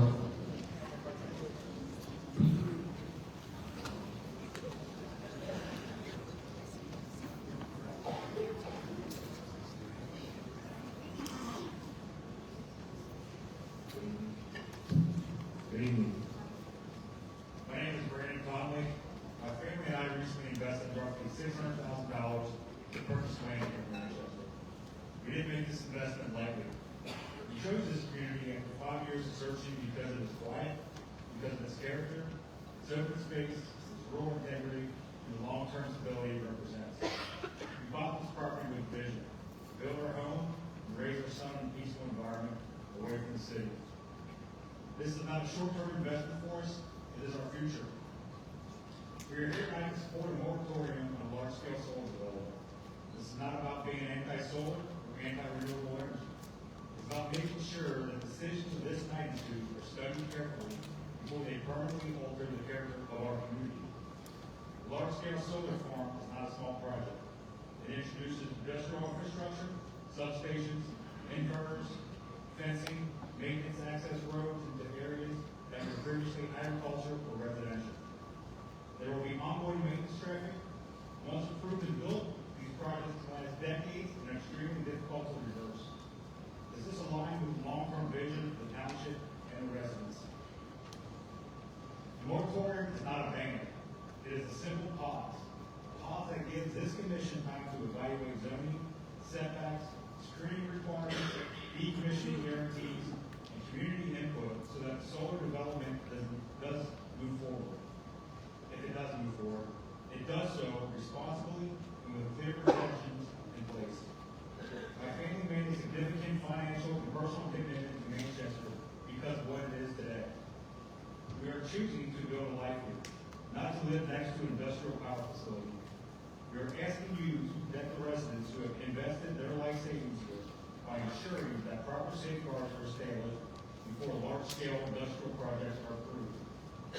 This decision will shape Manchester for decades to come, if not forever. A temporary moratorium is a responsible, measured step to ensure we get it right. Thank you. Thank you. Robert Monte.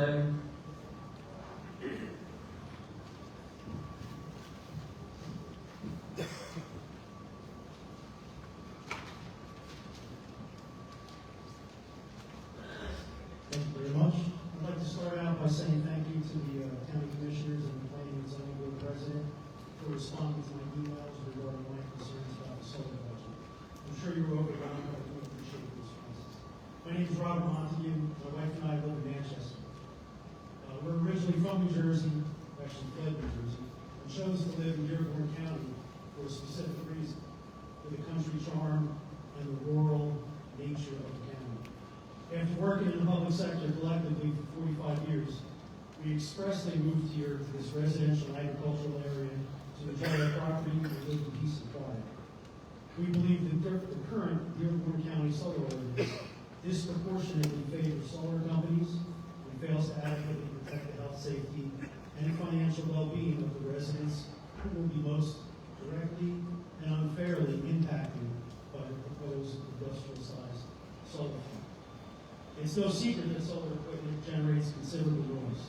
The current ordinance requirement of a mere 75 or 150-foot equipment setback from property lines, I feel is totally inadequate to protect nearby residents from these potential health and quality of life issues.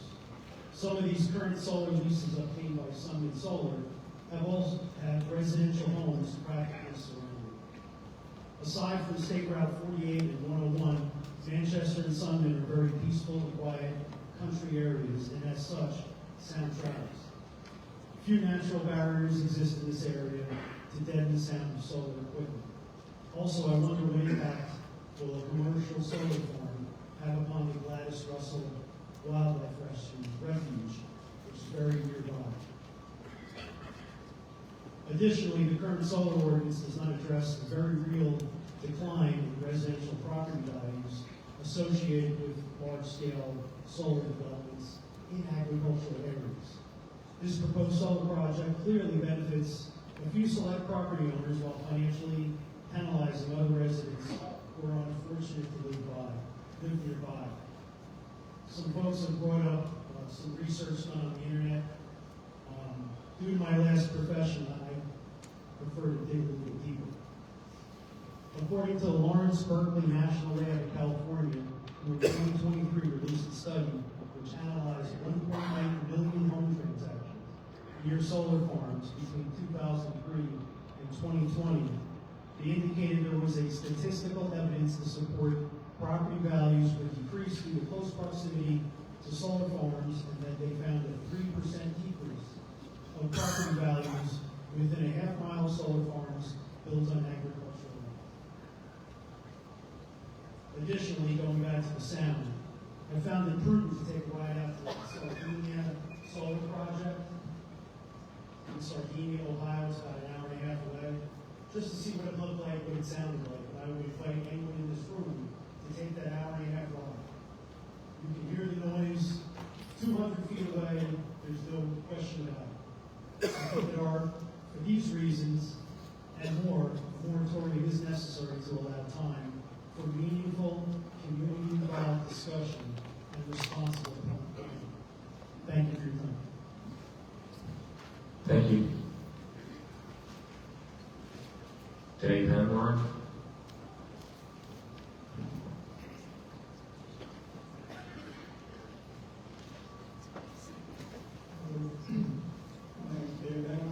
I've been resident of Dearborn County over 20 years, and I'm speaking on behalf of the New Houses Conservation Club. As a member in other conservation club, we have concerns of habitat destruction due to fencing that's involved. Also, there's something called lake effect. Migratory birds see this as a lake. They die on it.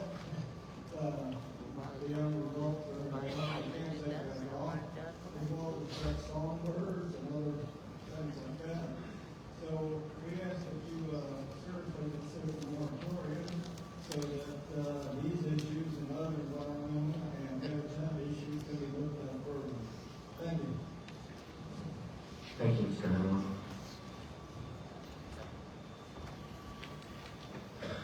Mr. C.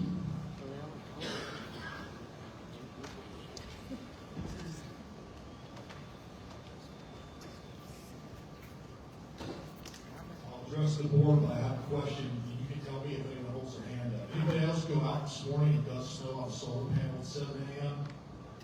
I did. I'm guilty of having a solar panel. I've had one for 5 years. It says it generates 200 watts. On a perfectly sunny day, the most I've ever seen, Mr. Tex, is 134 watts. Now that is largely due to where we are from the equator, correct? You don't have to answer. That's a fact. That's a fact. Also, I have about that much. See the yellow on the board up there? That's how much snow roughly was on my 200-watt solar panel. When I woke up and the sun came up, it was 9 o'clock. That's when I started getting my power. I had about 7 or 8 watts come in until I cleared that snow. And I would consider that a heavy snow for this part of the country. So who's going to clear that snow off these panels when it sits for 2 or 3 weeks, like we just saw? Now on the data centers, if you Google how far can you hear a data center, 2 to 4.5 miles. That has not been addressed by anybody. That's crucial. Solar panels, super inefficient. But the big picture here is, it always gets kicked that this isn't this board that decides this. I'm going to try to be real nice when I say this. There's a commissioner meeting tomorrow, correct? The commissioner meeting decides on this moratorium. Mr. Thatcher is a member of that commissioner meeting. I believe he will do the right thing. If he doesn't, you will prove me wrong. I believe the commissioners will support this moratorium because they're going to have to start working with us. A lot of the people in this room were in this room 2.5 years ago, the last time you tried to push the highway through, not you specifically. These people aren't tired of fighting. They're just sick of dealing with the overdevelopment push of Dearborn County. We're tired of it, but we're not tired of fighting. We're not going to stop fighting. We want you guys on our side with this stuff because we need you guys. If you're not going to do it, you're going to hit the road. That's all there is to it. Thank you.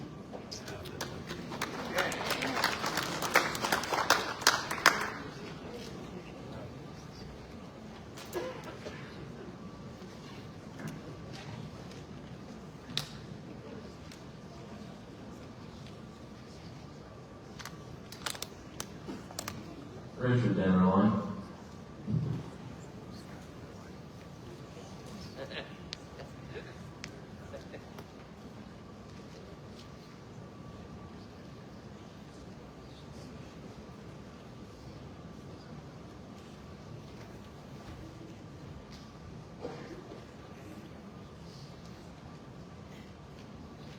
Brother, I want to go.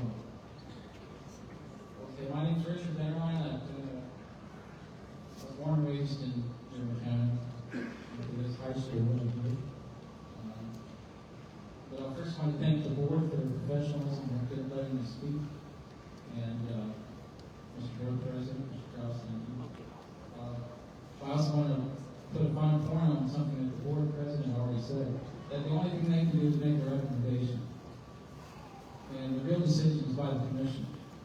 So that means I hope the citizens, while I cannot address, but I'm going to say this to the board, I hope that they motivate themselves because coming up in May is an election. And there are commissioners up for re-election. So make your voice heard. I also want to point out that Lenny is really not in favor of the moratorium. They only want to pause it for 3 months, which is pretty much a permitting process time. I also want to point out that they use a quote that I don't really understand. It's they quote John Evans saying property must be secured or liberty cannot exist. Well, that actually means the opposite of what they think it means. Property must be secured for the people. Land use has been part of this country's law since before the foundation. Laws of nuisance are there to protect the community.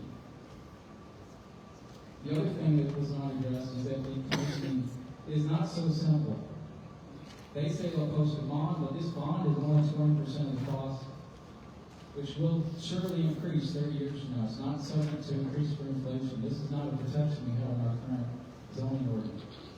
There should be a bond required that's 100% of the cost that's adjusted for inflation. I'm not in favor of it, but if it has to be, they got to clean it up. This person, Lenny, comes here and says, trust me. They have no use. They have no customers. They have no jobs for us. They won't even sell us the energy. They may share a few scraps of electrons if we pay for it. There's nothing good about this. This is just a thin wedge being driven in for data centers to come later. They want to partner with us. What they really want is a cheap and easy date. They want to use us because they think they're dumb, but we're not dumb. I'm proud of all these people that I grew up with and lived with. The only people I've heard speaking in favor of this is Linnea and the folks that want to sell. I assure you that if the people that want to sell their farm, I was talking to Linnea, could probably find a half dozen people in this room that want to buy the farm right now. The problem is that they won't get the price they want to get from Linnea. And the problem is that that extra money that they're going to, I'll be very brief, that money is merely shifting the cost to the people. The cost will be left to us to clean up the mess. Thank you for letting me speak. One quick clarification. According to our ordinance, the 20% contingency is on top of the 100% that the bonds are set for cleanup. I understand, but my point is that it still does not cover the actual cost of remediation, which we'll never know. So I appreciate pointing that out. Thank you. Thank you. Dan Sunderman.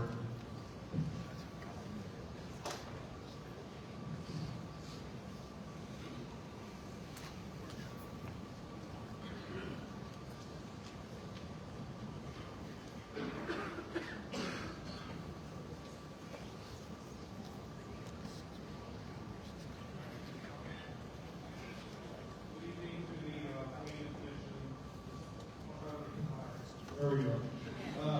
Thanks for having me. Many of my comments have been made, so I won't sound discombobulated, but I don't want to repeat what others have said. In the course of my career, I have found myself on your side of the table. I now find myself on this side of the table. When it comes to making large-scale decisions for a large group of citizens, especially when we have technology or projects that are relatively new. We're talking about data centers, we're talking about solar farms. And I just want to share one of the mantras that works its way throughout my office, throughout my command staff, throughout my executive board, and that is that it's not on fire that we leave it out for time. The fact that they're asking for a 2-month moratorium or 3-month moratorium is not enough time for this board to do their due diligence. It's not enough time for the commissioners to do their due diligence. So I think 1 year fits the category very nicely. Nothing is on fire, but we need that at the time. And given the group that's standing behind me, I'm sure some of the members on board, and I myself am just a small government person by nature. I'm guessing everybody behind me is going to that and say yes, I'm a small government person by nature. So the fact that you have so many of these small government people here asking for government intervention, I think speaks very loudly that a 1-year moratorium is the answer to fully understand what those who are small government people are asking from their government. And lastly, again, given the group standing behind me, I'm guessing the group sitting on the table, one of the things I always think about when big projects like this come up, especially new technology, is depth to it, also DEF to it. And everybody behind me, the diesel truck is running right now, and that's the worst thing ever. So that was sold to us as to make the air clean, but never in the background did anybody take the time to say, we have to manufacture 1 billion boxes, we have to manufacture 1 billion plastic jugs, we have to refine thousands and thousands and thousands of gallons of chemicals, and then we have to get all those things shipped to the same location to get filled, only to get shipped back out on a truck to go to every store in the United States, only for us to drive our diesel trucks to those stores to pick up that fluid, only to empty it out in the vehicle and then dispose of the box in the plastic jug that is now hazardous waste.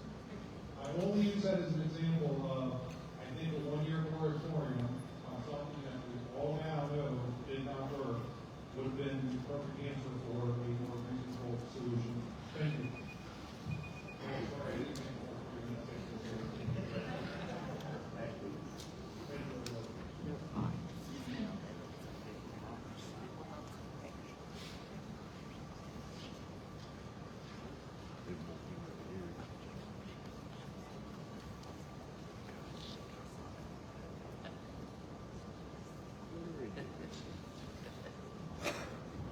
Susan Flanagan, did you want to speak, or was your?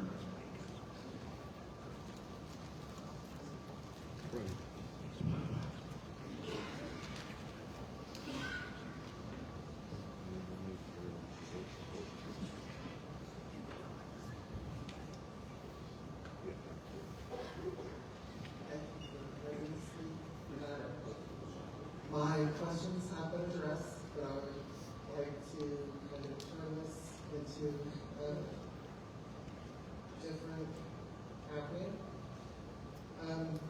We know we're here to do what is best for everyone in our community, and I believe that everyone probably feels the same way. And we appoint people in our government to represent us. And our government works for us, we the people. It's not the other way around.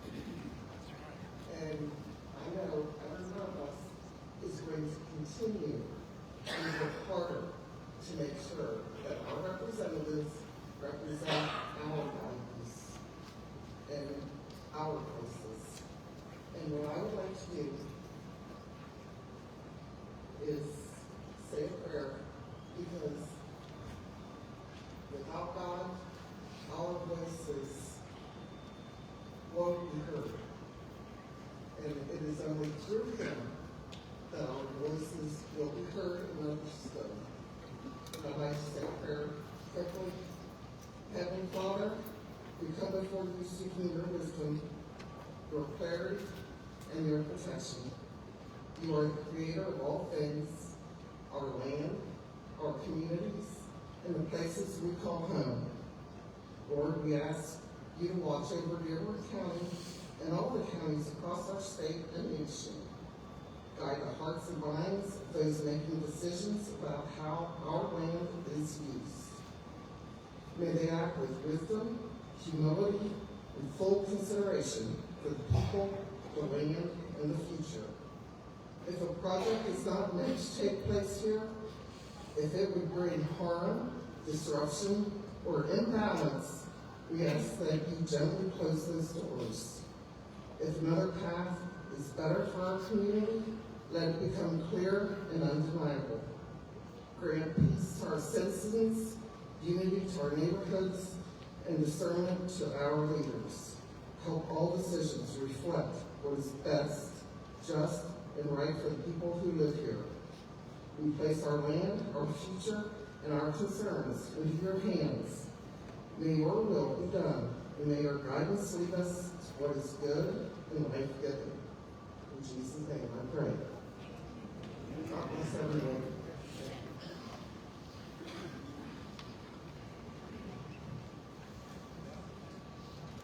Sheila Wills.